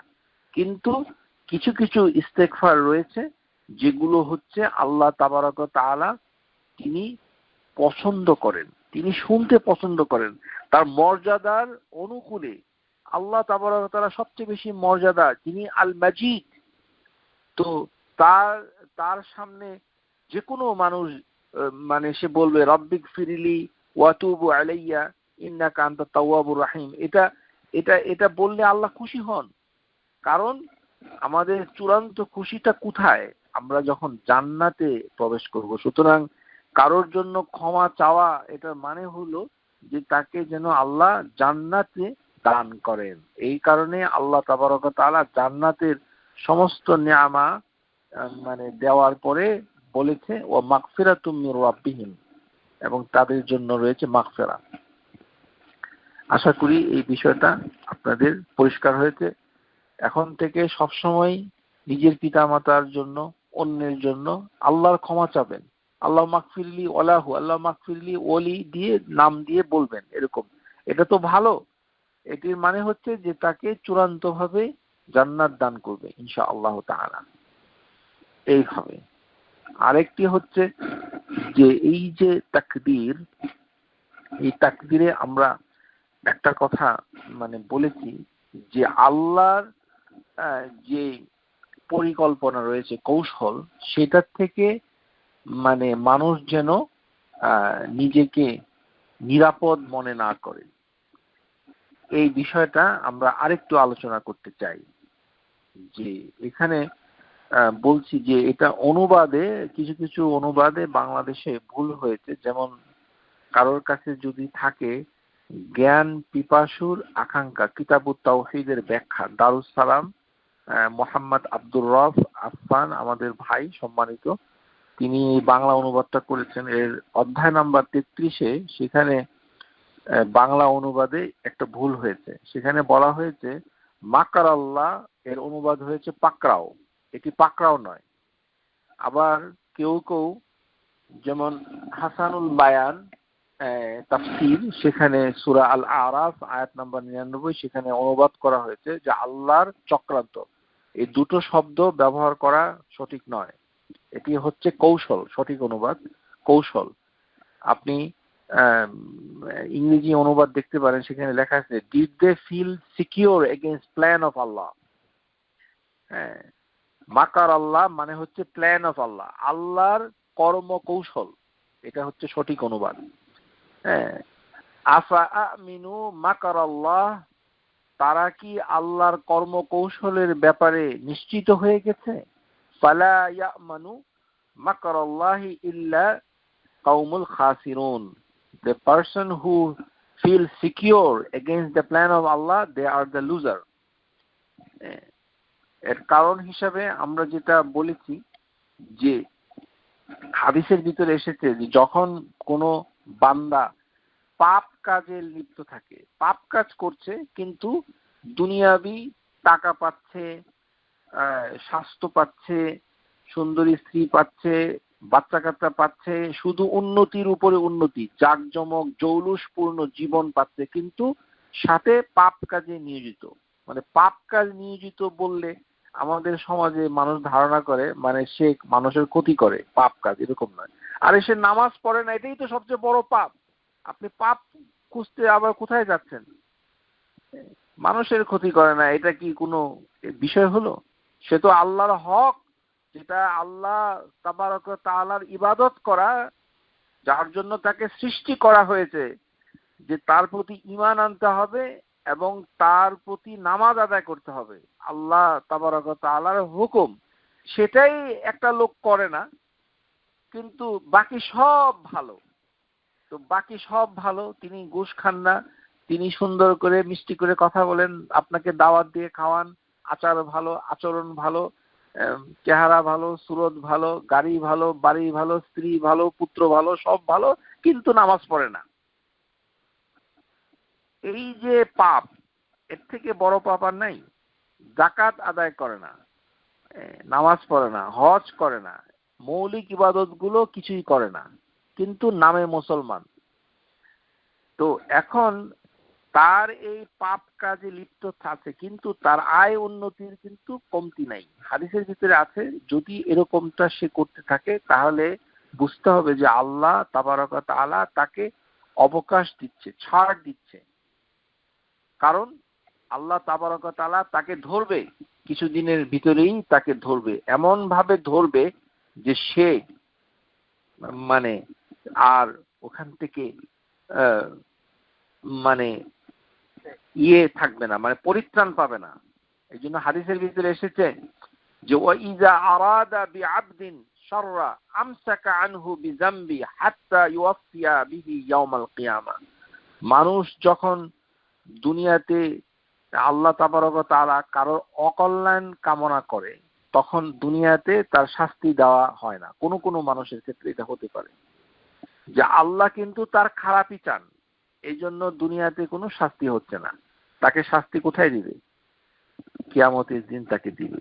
এই জন্য মানে মানুষ ভয় পাওয়ার কথা যে তাকে আল্লাহ তাবারক ওয়া তাআলা পরীক্ষা করছে।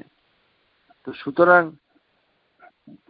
এটার কারণ হচ্ছে যে সূরা ফাতির আয়াত নাম্বার ৮, আফামান যায়্যানা লাহু সুউন আমালিহি ফারাহু হাসানান, যে কিছু কিছু কাজ, মন্দ কাজ তার চোখে তুলে ধরা হয়েছে সুন্দরভাবে, মন্দ কাজটাকেই সে সুন্দর করে মানে দেখে, মানে কাজটা মন্দ। যেমন আল্লাহর ইবাদত করে না, আল্লাহর ইবাদতের কথা শুনলে তার মানে মনটা খারাপ হয়ে যায়, ঝামেলা মনে করে, ঝামেলা।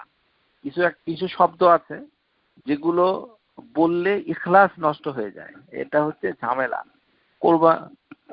পশু জবাই করার সময় ঝামেলা, রোজা রাখার সময় হচ্ছে ঝামেলা, তারপরে নামাজ পড়ার সময় পবিত্রতা অর্জন করতে হবে, উযু করতে হবে, পেশাব থেকে পবিত্র হইতে হবে, এগুলো ঝামেলা। তারপরে হজ করতে গেলে ছুটি নিতে হবে, টাকা পয়সা লাগবে, খরচ করতে হবে, সব ঝামেলা। তো সমস্ত ইবাদত হচ্ছে ঝামেলা। আর আমেরিকা কানাডা ইমিগ্রেন্ট হওয়াটা খুব আনন্দের, এখানে গোস্ত পোলাও খাওয়া খুব ভালো, বড় বড় গাড়ি কেনা, বাড়ি কেনা, তারপরে অবৈধ পন্থায় উপার্জন করা, সব ভালো। আর আল্লাহর ইবাদত করা তার জন্য ঝামেলা। এই ধরনের লোকদেরকে আল্লাহ তাবারক ওয়া তাআলা যেদিকে ইঙ্গিত করছেন সেটা হচ্ছে ফারাহু হাসানান আমালিহি ফারাহু হাসানান, যখন তাদের কাছে কোনো কাজকে সুন্দর করে তুলে ধরা হয়, তারা পথভ্রষ্ট হয়ে গেছে, মন্দ কাজটাকেই ভালোভাবে দেখে। আফামান যায়্যানা লাহু সুউ, যখন তাকে মন্দ কাজটাকে সুন্দর করে দেখানো হয় এবং সেটাতে সে করতে থাকে, সে আল্লাহ তাবারক ওয়া তাআলার যে পরিকল্পনা, প্ল্যান অফ আল্লাহ, সেখান থেকে সে তামিনু, সে নিরাপদ মনে করে। এই জন্য হাদিসের ভিতরে এসেছে সবচেয়ে বড় গুনাহ কোনটি? আশিরকু বিল্লাহ। নবী সাল্লাল্লাহু আলাইহি ওয়াসাল্লামকে জিজ্ঞাসা করা হয়েছে সব কবিরা গুনাহ সম্পর্কে। কবিরা গুনাহ হলো আশিরকু বিল্লাহ, আল্লাহর সাথে শিরিক করা। ওয়াল ইয়াসু মিন রাউহিল্লাহ, আল্লাহর রহমত থেকে নিরাশ হওয়া। আল্লাহর রহমত থেকে নিরাশ হওয়া। রাউহিল্লাহ মানে হচ্ছে বিপদ আপদ থেকে মুক্তি পাওয়া। রাউহি মানে হচ্ছে বিপদ আপদ থেকে মুক্তি পাওয়া। অনেকে এই আল্লাহ সম্পর্কে বলে যে আমাদের আর কোনো নিস্তার নাই। মনে করেন 2 জনের মৃত্যু হয়েছে করোনাতে, কোভিডে, এখন আল্লাহ সম্পর্কে মন্দ কথা বলছে। এই যে সে নিজেকে আল্লাহর করুণা থেকে বঞ্চিত মনে করছে, অথবা সে বহুদিন মানে আল্লাহর অবাধ্য ছিল, এখন কোনো কারণে আল্লাহর দিকে সে ইবাদত শুরু করেছে, তাওহীদে বিশ্বাস শুরু করেছে, কিন্তু নিজেকে মনে করছে যে আর বুঝি সে আল্লাহর করুণা সে পাবে না। এই ধারণা করাটা হচ্ছে বড় কবিরা গুনাহ। ভালো করে শুনুন, 3টি কবিরা গুনাহ বাংলাদেশের সমাজে মানে মানুষ বুঝতেই পারে না। একটি, ভালো করে শুনুন, 4টা কবিরা গুনার ভিতরে একটা সবাই বুঝে মোটামুটি, আল শিরকু বিল্লাহ আকবারুল কাবায়ের। কবিরা গুনার ভিতরে সবচেয়ে বড় কবিরা গুনাহ। কবিরা গুনার ভিতরে সবচেয়ে বড় কবিরা গুনাহ কয়টি? 4টি। একটা হচ্ছে আল্লাহর সাথে শিরিক করা, এটা তো অনেকেই বুঝেছেন। তারপর একটা কি? আমানু মিন মাকারিল্লাহ, আল্লাহর পরিকল্পনা থেকে নির্ভয় হওয়া, ভয় পাচ্ছে না। মানে উনি মনে করছে যে আমি তো নামাজ পড়তেছি, রোজা রাখতেছি, মোটামুটি তাওহীদের দাওয়াত দিচ্ছি, গাড়ি আছে, বাড়ি আছে, সুতরাং আমার উপরে আল্লাহ সন্তুষ্ট। এই যে ধারণাটা সে পেয়ে গেছে, এই ধারণাটা অত্যন্ত ভয়ঙ্কর। যে মানে আল্লাহ তাবারক ওয়া তাআলা মানে তাকে হয়তো শাস্তি দিবেন, যে কোনো সময় দিতে পারেন, সে ভয়টা তার অন্তরে কাজ করে না। এটা করতে হবে। এটা যদি না করে তাহলে সে কি করলো?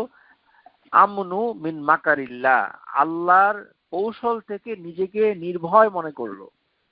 এই জন্য মানুষের উচিত মাঝে মাঝে বিভিন্ন ঘটনা থেকে শিক্ষা নেওয়া, আল্লাহর উদ্দেশ্যে নিজে একান্তে কান্নাকাটি করা এবং ভয় পাওয়া, এবং নিজের চেষ্টা করা, খোঁজা যে সে কি কি অন্যায় করেছে সেটা নিজে নিজে মহাসেব করা, নিজে নিজে বোঝা। এটার জন্য জ্ঞান, এটা জ্ঞান দরকার হয়েছে। মানে আপনার জ্ঞান না থাকলে তো ভুলগুলো আপনার চোখে ধরা পড়বে না। আমনু মিন মাকারিল্লাহ। অথবা কেউ যদি মনে করে তাকদিরে যা আছে তাই হবে, আমি আর কি করব, তাকদিরে ছিল আর নিজে কিছু করছে না, তাহলেও সে আল্লাহর মহাকর্ম কৌশলের আওতায় পড়ে যাবে এবং সেখানে নিরাপদ মনে করবে। এটি একটি কবিরা গুনাহ। আমানু ওয়াল আল আমনু মিন মাকারিল্লাহ, আল্লাহর কৌশল থেকে নিজেকে নিরাপদ মনে করা। তারপরে হচ্ছে ওয়াল কুনুতু মিন রাহমাতিল্লাহ, আল্লাহর রহমত থেকে নিরাশ হওয়া। যাদের কোভিডে ইন্তেকাল করেছে তাদেরকে সান্ত্বনা দিতে গেলে অনেকে এই ধরনের উল্টাপাল্টা কথা, আরে আর আমার কিছু হবে না, আমার সব শেষ, আমাকে আল্লাহ আর দেখবে না। প্রথমে ইন্তেকাল করেছে আমার স্বামী, তারপরে করেছে আমার ছেলে। এরকম যদি হয়, একটার পর একটা বিপদ তার লেগেই আছে, তখন যদি সে নিজেকে মনে করে যে আল্লাহ তাকে আর রহম করবে না, তার বিপদ আপদ থেকে রক্ষা করবে না, বঞ্চিত মনে করছে, এটি কবিরা গুনার অন্যতম কবিরা গুনাহ। ওয়াল ইয়াসু মিন রাউহিল্লাহ, ওয়াল ইয়াসু মিন রাউহিল্লাহ। ভালো করে শিখে নিন, কাজে আসবে। গুনাহ তো সবাই আমরা করছি, কিন্তু এই গুনাহগুলোর ভিতরে সবচেয়ে বড় কবিরা গুনাহ হচ্ছে এটা। আর আমাদের বাঙালিদেরকে যদি জিজ্ঞাসা করেন কি বলে, ও মানুষের প্রতি বিশ্বাস হারানো পাপ। আরে বাবা, নাটক সিনেমাতে দেখেন না আমাদের দেশে, মানুষের প্রতি বিশ্বাস হারানো পাপ। প্রেম একটি পবিত্র জিনিস, আউযুবিল্লাহ, এগুলি হচ্ছে শয়তান, হিজবুশ শয়তান। এগুলো কোনো ইসলামের কোনো বিধান নয়। প্রেম ভালোবাসা হচ্ছে পবিত্র জিনিস। মানুষের প্রতি বিশ্বাস হারানো পাপ। ওর পাপের ওই কথাগুলো কে তাকে শিখিয়েছে? শয়তান, হিজবুশ শয়তান। সে হচ্ছে মানে শয়তানের সৈন্যদের একজন। আউযুবিল্লাহি মিনাশ শাইতানির রাজিম। এগুলো হচ্ছে আমাদের সমাজ। এটা কোথায় আছে? না আছে কোরআনুল কারীমের কথা, না আছে হাদিস। মানুষের প্রতি বিশ্বাস হারানো পাপ, এটা ছোটবেলা থেকেই শুনে আসছি।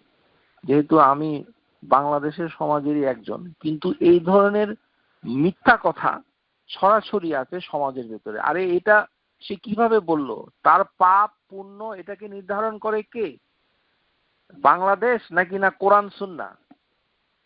এই ধরনের বহু মিথ্যা কথা সমাজে প্রচলিত রয়েছে, যেগুলো ধর্মের নামে প্রচার করা হয় এবং মানুষ এটা বলে। তো কিন্তু প্রকৃত যে পাপ সেটা সে জানে না। প্রকৃত পাপ কোনটি? যে যখন আপনি বিপদে পড়ে নিজেকে মনে করবেন যে আপনাকে আল্লাহ আর দেখবে না, আপনি গন, আপনার এত বড় ক্ষতি হয়েছে, আর আল্লাহ আপনার দিকে আর তাকাবে না। অথবা আপনি আপনার গুনার দিক থেকে অথবা নিজে সিদ্ধান্ত নিলেন যে আপনি আপনার আর কোনো ভরসা না, এখন আপনাকে সুইসাইড করতে হবে। সুইসাইড করতে হবে এই কারণে যে আপনি সুইসাইড করবেন কারণ আল্লাহ আপনাকে আর বিপদ আপদ থেকে মুক্তি দিবে না। যারা সুইসাইড করে তাদের মনের ভেতরে এই ধরনের ধারণা থাকতে পারে। এই কারণেই এই হাদিসে বলা হচ্ছে যে 4টি কবিরা গুনার ভিতরে সবচেয়ে বড় কবিরা গুনাহ, 4টির ভিতরে 3টি হচ্ছে রাউহিল্লাহ থেকে বঞ্চিত মনে করা, আল্লাহর করুণা থেকে বঞ্চিত মনে করা। রাউহিল্লাহ আর রহমাতিল্লাহর ভিতরে পার্থক্য আছে। কুনুতু মিন রাহমাতিল্লাহ একটি, কুনুতু মিন রাহমাতিল্লাহ আল্লাহর রহমত থেকে নিরাশ হয়ে যাওয়া, আশা নাই যে না আল্লাহ বহু দেখেছি, কি বলে বহু নামাজ পড়েছি, বহু জমজমের পানি খাইয়েছি, অসুখ তো ভালো হয় না, বহু দোয়া কালাম পড়েছি, তদবির করেছি, ঝাড়ফুঁক করেছি, এই যে কথাগুলো বলছে এটা কিন্তু কবিরা গুনাহ। সে তো এমনিও মরবে অমনিও মরবে, আর সে কবিরা গুনাহগুলা করছে। আউযুবিল্লাহ।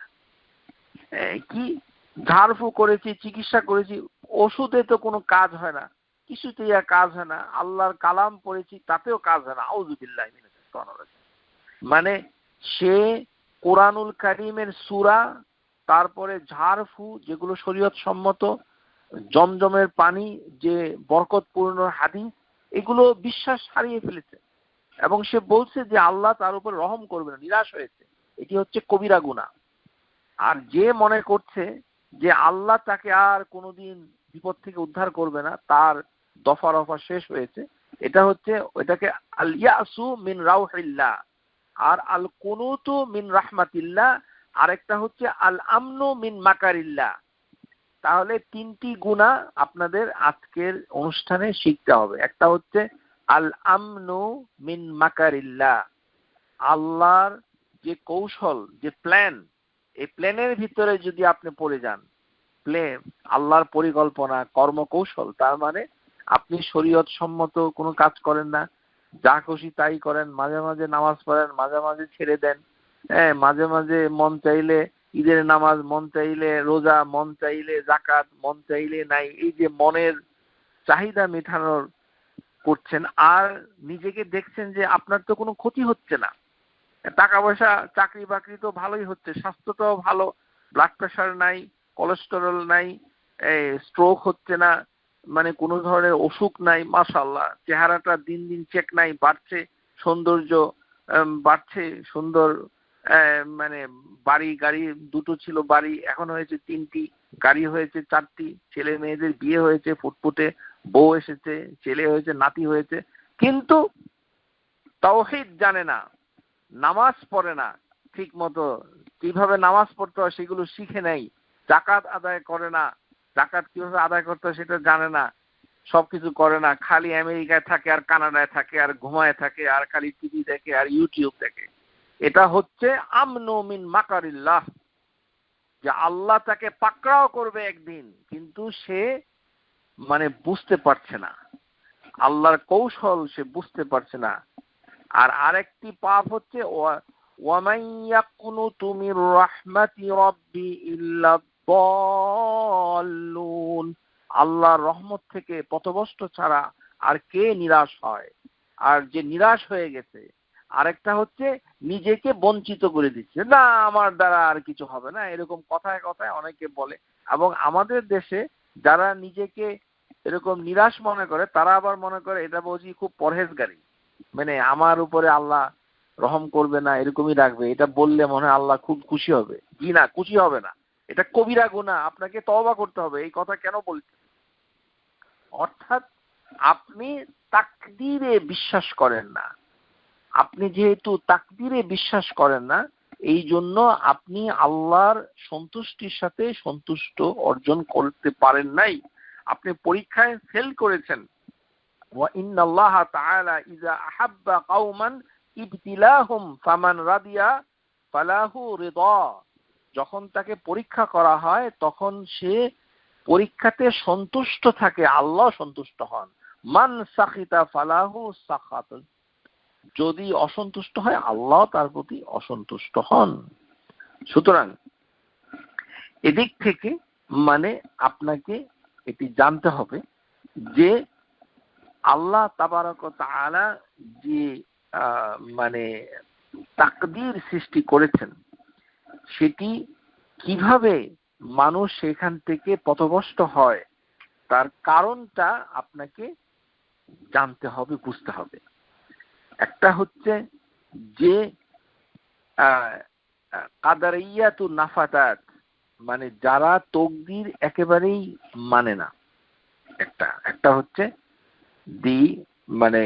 দে ডোন্ট বিলিভ ইন কাদার, তারা মনে করে যে আল্লাহ তাবারক ওয়া তাআলা মানে কোনো কুফরি করতে পারে না, মানে তার ইচ্ছার ভিতরে নেই, তারপরে তার কোনো গুনাহ এবং মানে কোনো ডিসঅবিডিয়েন্স সিন, এগুলো আল্লাহ তাবারক ওয়া তাআলার ইচ্ছা অনুযায়ী হয় না, কারণ আল্লাহ তাবারক ওয়া তাআলা মানে does not love and accept them. এটি তো এই জিনিসগুলো একটু জটিল। আপনাকে যেটি জানতে হবে যে ইসলামের ভিতরে দুইটি দিক রয়েছে। মুসলিমদের ভিতরে পথভ্রষ্ট যারা হয়েছে তারা হচ্ছে তাকদীর নিয়ে পথভ্রষ্ট হয়েছে, তাদের প্রকার হচ্ছে দুই প্রকার। একটি হচ্ছে যারা মনে করে যে আল্লাহ তাবারক ওয়া তাআলা হচ্ছেন পবিত্র এবং তিনি কখনোই মানে খারাপ কাজ করতে পারেন না। আল্লাহ তাবারক ওয়া তাআলা মানে ডাজ নট উইল, মানে তার ইচ্ছার ভিতরে কোনো খারাপই থাকতে পারে না। এরকম যারা চিন্তা করে, এদের চিন্তাটা এখান থেকে এসেছে। ইন্নাল্লাহা লা ইউরিদুল কুফরু ওয়াজ যুনুবু ওয়া মাফিয়া ফালা ইউহিব্বুহা ওয়া লা ইয়ারদাহা। তাকদীরের মাসআলাতে একটা শ্রেণী বিশ্বাস করে, যেহেতু আল্লাহ তাবারক ওয়া তাআলা ইচ্ছা অনুযায়ী কুফরি হয় না, মানে কুফরি যেটা করে এটা মানুষের নিজের ইচ্ছা করে, আল্লাহর ইচ্ছা এখানে কার্যকরী নয়। মানুষ যখন গুনাহ করে তার মানে মানুষ তার ইচ্ছাধীন আল্লাহর নিয়ন্ত্রণের বাইরে এসে সে নিজেই নিজেদের নিয়ন্ত্রণ প্রতিষ্ঠা করে। এটি মিসগাইডেন্স। আবার বলছি, একটু কঠিন, বোঝার চেষ্টা করুন। আমরা আবার পূর্বের জায়গায় ফিরে যাচ্ছি। এই একটা গ্রুপকে বলা হয় কাদারিয়া আর নাফাত। কাদারিয়া নাফাত, যে যারা মনে করে যে মানুষই তার কর্মফল নির্ধারণ করে। মানুষ নামাজ পড়ে জান্নাত পায়, তাকদীর বলে এখানে তাকে কিছু নিয়ন্ত্রণ করে না। নামাজ না পড়লে সে জাহান্নামে যাবে। এটা শরীয় দৃষ্টিতে ঠিক আছে, কিন্তু এখানে আল্লাহর মাশিয়া তাকে বাদ দেওয়া হয়েছে। আল্লাহর মাশিয়া, কেননা যা কিছু হবে আল্লাহর প্রতি ডিসঅবিডিয়েন্স, আল্লাহর প্রতি গুনাহ, আল্লাহর প্রতি কুফরি, সেগুলিও আল্লাহর মাশিয়ার অধীনে হচ্ছে। কোনো মানুষ, কোনো সৃষ্ট এককভাবে স্বাধীনভাবে সেটা করতে পারে না। অর্থাৎ কর্মকাণ্ড ইন্ডিপেন্ডেন্ট এন্টিটি নাই, ইন্ডিপেন্ডেন্টলি সে করতে পারে না। আল্লাহর ইচ্ছার অধীন তার ইচ্ছা। মানুষ যে ইচ্ছাটা করছে এটা মাশিয়াতিল্লাহর অন্তর্ভুক্ত। আর আল কাদারিয়া আল মুজবিরা, কাদারিয়া আল মুজবিরা মানে হচ্ছে যে আল্লাহ যা কিছু সৃষ্টি হচ্ছে সব কিছু মানে তিনি সৃষ্টি করেছেন, সুতরাং তিনি সবকিছুকে গ্রহণ করবেন। অর্থাৎ পাপ, তারপরে গুনাহ, তারপরে কুফুরি, এগুলি আল্লাহর যেহেতু সৃষ্ট, সুতরাং আল্লাহ এটাকেও গ্রহণ করেন। মানুষের কোনো দোষ নাই। এটাকে হলো আল কাদারিয়া আল মুজবিরা।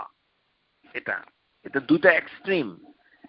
আমরা হচ্ছি আহলুস সুন্নাহ ওয়াল জামাআহ, আমরা হচ্ছি এর মাঝখানে। তাকদীরের বুঝতে গেলে আপনাকে দুইটা গ্রুপকে বুঝতে হবে। প্রথম হচ্ছে কাদারিয়া আর নাফাত। কাদারিয়া আর নাফাত মানে হচ্ছে যে যারা মনে করে আল্লাহ ডাজ নট উইল কুফর, sin, disobedience, because Allah does not love them and accept them, so they are doing independently. মানুষ আল্লাহর নিয়ন্ত্রণের থেকে বাইরে এসে নিজেই নিজের ভাগ্যটাকে, নিজেই নিজের তকদিরকে নির্ধারণ করে তার কাজের মাধ্যমে। মানে আমাদের দেশের ধারণা অনেকটা এরকম, মনে করে যে মানুষ নিজেই নামাজ, রোজা, হজ, যাকাত করে নিজেই তার জান্নাতকে নির্ধারিত করে ফেললো। তকদিরের কিছু বিষয় নয়, কিন্তু এটি শুদ্ধ নয়। যারা জান্নাতে যাবে, যারা জাহান্নামে যাবে, সেটি পূর্ব নির্ধারিত এবং লিখিত, সেটা আমরা আলোচনা করেছি। আরেকটি হচ্ছে যে আল্লাহ সমস্ত কিছু সৃষ্টি করেছেন কর্মকাণ্ডগুলো, সুতরাং মানুষের কোনো দোষ নাই। সেই জন্য আমাদের অবস্থান হচ্ছে এর মাঝামাঝি। এটি হচ্ছে আমাদের বিশ্বাস, আহলুস সুন্নাহ ওয়াল জামাআহ। আমরা মনে করি although Allah wills disobedience and sin should exist by his decree, তকদিরের নিয়ম অনুযায়ী আল্লাহর মাশিয়া কার্যকর হচ্ছে গুনাহ এবং পাপ কাজ। ইন্নাল্লাহা ওয়া ইন কানা ইউরিদুল মাসিয়া কাদারান, তকদিরে ছিল বলেই এই গুনার কাজটা সংগঠিত হচ্ছে। ফাহুয়া লা ইউহিব্বুহা, কিন্তু আল্লাহ সেই কাজটাকে পছন্দ করে না। ওয়ালা ইয়ারদাহা, এবং সে সন্তুষ্ট থাকে না। ওয়ালা ইয়ামুর বিহা, এবং আল্লাহ সেটাকে আদেশ করে না। বাল ইয়াবগাদাহা ওয়া ইয়ানহা আনহা। তাহলে এটা হচ্ছে আমাদের আকীদা। এই আকীদার কথাটা divine will and predestination in the light of Quran and Sunnah, al-Qada wal-Qadar, doctor Omar al Ashqar এর বইতে আছে, চ্যাপ্টার 6। যদি আপনাদের ইংরেজি থাকে তাহলে ওখান থেকে দেখতে পারেন। তিনি এটা ইংরেজি অনুবাদ হয়েছে, although Allah wills that disobedience and sin should exist by his decree, but Allah does not love them, এবং Allah does not happy with them or মানে satisfy with them, or Allah does not command them, rather Allah hates them and forbids them. এই হচ্ছে কথা। তার মানে আমরা বিশ্বাস করি যে মানুষের নিরঙ্কুশ স্বাধীনতা নাই। মানুষের স্বাধীনতাটা হচ্ছে অল্প একটু। সেটা হচ্ছে আল্লাহর আনুগত্য, তার ইবাদত করার ক্ষেত্রে মানুষ সম্পূর্ণ স্বাধীন। ইচ্ছা করলে আনুগত্য করতে পারে, ইচ্ছা করলে নাও করতে পারে। কিন্তু যদি সে না করে তাহলে সে দোষী হবে। কিন্তু সে যে করবে না সেটা আল্লাহ তাবারক ওয়া তাআলা আগে থেকেই জানেন। আল্লাহ তাবারক ওয়া তাআলা আগে থেকে লিখে রেখেছেন। আল্লাহ তাবারক ওয়া তাআলা মাশিয়াতিল্লাহ অন্তর্ভুক্ত করে রেখেছেন। কিন্তু আল্লাহ তাবারক ওয়া তাআলা সেই জিনিসটা পছন্দ করেন না, সেই জিনিসটা আল্লাহকে সন্তুষ্ট করে না। আল্লাহ সেটা করতে বলেন না যে তোমরা এটা করো, বরঞ্চ আল্লাহ সেগুলোকে ঘৃণা করেন এবং সেটা করতে নিষেধ করেন। সেটার বাস্তব প্রমাণ কি? কোরআন। কোরআন, আল্লাহ কোরআনুল কারীমে বলছে যে তোমরা এই এই কাজগুলো করো না, এই এই কাজগুলোকে আমি ঘৃণা করি। এই কাজগুলো যদি করো তাহলে তোমাদের জন্য রয়েছে পুরস্কার। তার মানে কোরআন হচ্ছে, হাদিস হচ্ছে এগুলোর মানে নিয়ন্ত্রিত নির্দেশনা বলি, সেটা আমাদেরকে মানতে হবে। এবং সেই সাথে এটাও মানতে হবে যে আমাদের নিয়ন্ত্রণ আমাদের উপরে আছে অল্প একটু, কিন্তু নিরঙ্কুশ নিয়ন্ত্রণ রয়েছে আল্লাহ তাবারক ওয়া তাআলার, এবং সমস্ত কর্মকাণ্ড আল্লাহ তাবারক ওয়া তাআলার সৃষ্টির ভিতরে সুপ্ত রয়েছে, এবং তার সৃষ্টির বাইরে কোনো মানে কর্মকাণ্ড হতে পারে না। এটি হচ্ছে তাকদীরের বিষয়ে মানে বড় শিক্ষা। তাকদীরের ফলগুলো এখানে এই বইতে ওরা 4টি ফলের কথা মানে মোট বলেছেন। আমরা সেইগুলোর হেডলাইন গুলো আপনাদেরকে পড়ে শোনাবো, এবং সেই সাথে তাকদীরের উপলক্ষে আমাদের বক্তৃতা আজ রাতেই আমরা শেষ করে দেব ইনশাআল্লাহ তাআলা। যে এই জিনিসটি হচ্ছে সিমারু মিন যে তাকদীর ঈমান আনলে সিমার আল ঈমান বিল কদর, দ্য বেনিফিট অফ বিলিভিং কদর। এটি হচ্ছে 1 নাম্বার বেনিফিট হচ্ছে যে বিলিভ ইন কদর, এটি শিরক থেকে মুক্ত হওয়া যায়। বিলিভ ইন কদর, মানুষ যদি তাকদীরের প্রতি ঈমান আনে তাহলে সে শিরক থেকে মুক্ত হবে। আল ঈমান বিল কদর তারিক আল খিলাস মিনাশ শিরক, যে সে শিরক থেকে কিভাবে শিরক থেকে হবে। কিছু ফিলোসোফার রয়েছে যে যারা মনে করে যে আল্লাহর থেকে শুধু ভালোটা হয় আর মন্দটা হয় আল্লাহর বাইরে অন্য অনেকগুলো গড রয়েছে, সেই গড থেকে খারাপটা হয়। কারণ তারা আল্লাহর প্রতি খারাপটাকে মানে আরোপিত করতে চান না। হাযাল কাউলু ফিরারুন মিন নিসবাতি শাররি ইলাল্লাহি তাআলা। এরা কারা? ফালাসাফা, ফিলোসোফার। উদাহরণ ইবনে সিনা। আকীদার দিক থেকে তার কোনো মুসলিম আকীদা নাই। ইবনে সিনার কোনো মুসলিম আকীদা তার ভিতরে নাই। সে হচ্ছে একজন ফিলোসোফার, যার আকীদা হচ্ছে কুফরিতে পরিপূর্ণ, সেগুলো বইতে রয়েছে। তো ফিলোসোফার যারা, তারা মনে করে শুধু ভালোটা আল্লাহর কাছ থেকে আসে আর খারাপটা আসে মানে অন্য আল্লাহর সমকক্ষ অন্য গড দেবতা থেকে আসে। যেমন যারা জোরাস্ট্রিয়ান মানে মাজুস, তারা মনে করে আর নূরু খালিকুল খায়র, যে আলো হচ্ছে, নূর হচ্ছে ভালো সৃষ্টি করে, আর জুলুমাত খালিকাশ শার, এবং অন্ধকার মন্দকে সৃষ্টি করে। এরকম আবার কেউ কেউ মনে করে যে আল্লাহ মানে does not create did of A slave. সুতরাং আল্লাহ যদি স্লেভের কর্মকাণ্ডকে সৃষ্টি না করে তাহলে আল্লাহ ছাড়া অন্য কেউ হয়তো সৃষ্টি করে। এটি হচ্ছে মিসগাইডেন্স। সুতরাং এগুলো থেকে আকীদা শুদ্ধ করলে তাওহীদ রুবুবিয়্যাহ পরিপূর্ণতা লাভ করবে যদি আপনি তাকদীরে ঈমান আনেন। তাহলে এটা হচ্ছে একটি ফল। আরেকটি ফল হচ্ছে যে আপনি সহি পথে থাকতে পারবেন সুখে এবং দুঃখে। ইস্তিকামাতু আলা মানহাজি সিওয়াউ ফি সিররাই ওয়াদ দারাই। যখন আপনি সহজে থাকবেন তখনও আপনি দ্বীনের উপরে অটল থাকবেন, যখন আপনি কষ্টে থাকবেন তখনও আপনি দ্বীনের উপরে অটল থাকবেন। এটি হচ্ছে 2 নাম্বার মানে আপনার ফলাফল। তাকদীরের উপরে ঈমান আনলে এটা আপনার ফলাফলের ভিতরে, যে আপনার মানে চিন্তা চেতনার মাধ্যমে আল্লাহ আপনাকে নিয়ামত দান করেনি, বরঞ্চ আল্লাহ আপনাকে নিয়ামত দিয়েছে যে আল্লাহর অনুগ্রহ থেকে। ওমা বিকুম মিন নিআমাতি ফামিনাল্লাহ।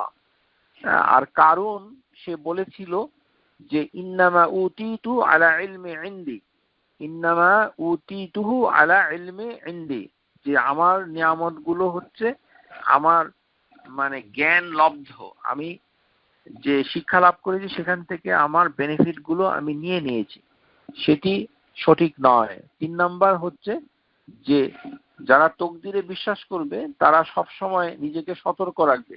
আল মুমিনু বিল কাদারি দাইমান আলা হাজারি, সে সব সময় সতর্ক থাকবে, কেননা যে কোনো সময় তার ভিতরে একটি অন্তরের পরিবর্তন এসে যেতে পারে যেটা তাকদীরের ভিতরে রয়েছে। সুতরাং সে সব সময় চেষ্টা করে যে ভালো কাজ করার জন্য এবং মানে মানে গুনাহ থেকে বেঁচে থাকার জন্য সব সময় সে চেষ্টা করে এবং আল্লাহর প্রতি তার অন্তরকে ঢেলে দেয় এবং আল্লাহর প্রতি সন্তুষ্ট থাকে এবং তার কাছ থেকে সাহায্য চায়, তার কাছ থেকেই অটল থাকার সাহায্য চায়। এটি 4 নাম্বার হচ্ছে মুওয়াজিহাতু সিআব আল আখবারি বিকলবি সাবিত, যে বিপদ আপদ মোকাবেলা করার জন্য কলবি সাবিত, কলবুন সাবিত, অর্থাৎ স্ট্রং হার্ট আপনাকে কে দিবে? এই তাকদীরের প্রতি ঈমান। তাকদীরের প্রতি ঈমান আসলে আপনার অন্তরটা স্থির হবে এবং আপনি তখন কোনো কিছুকে ভয় করবেন না। যাই ঘটবে সেই কথার জন্য আপনি নিজেকে মানে মানে প্রস্তুত করবেন, কারণ সেটা আপনার জীবন হোক আর রিজিক হোক। ওয়ামা কাতাবাল্লাহু লিআবদি মিন রিজকি লা ইস্তাতিউ আহাদান মা'নাহু, যদি আপনার তাকদীরে রিজিক থাকে এবং এটি আল্লাহ লিখে থাকে তাহলে এটি কেউ রোধ করতে পারবে না। ওয়ামা মানাআল্লাহু লিআবদি মিন ইবাদা লা ইস্তাতি আহাদুন ইসলাহু ইলাইহি, আর যদি তাকদীরে সেই রিজিক না থাকে তাহলে কেউ আপনাকে সেই রিজিক পৌঁছাতে পারবে না। সুতরাং এইভাবে তাকদীরের মাধ্যমে আমাদের জীবন আরো সুন্দর এবং সুসংগঠিত হতে পারে। আমরা সত্যের উপরে, মানহাজের উপরে দাঁড়াতে পারি, শিরিক থেকে মুক্ত থাকতে পারি এবং আমাদের ভিতরে সবসময় একটি মানে ওয়াচডগ কেয়ারফুলনেস বিরাজ করবে। আমরা আল্লাহর কর্মকৌশল থেকে নিজেকে নিরাপদ অথবা স্বাধীন মনে করতে পারবো না এবং আমাদের অন্তর হবে আরো স্থির এবং আরো শক্তিশালী, যাতে করে আমার সবসময় ভালো কাজ করার প্রবণতা বৃদ্ধি পাবে। এভাবেই তাকদীর আমাদের প্রভূত এবং অসংখ্য গুরুত্বপূর্ণ উপকারিতা দান করে থাকে এবং সর্বোপরি আমাদের ঈমানকে পরিপূর্ণতা লাভ করতে সাহায্য করে। ওয়া আখিরু দাওয়ানা আনিল হামদুলিল্লাহি রাব্বিল আলামিন। আসসালামু আলাইকুম ওয়া রাহমাতুল্লাহি ওয়া বারাকাতুহু।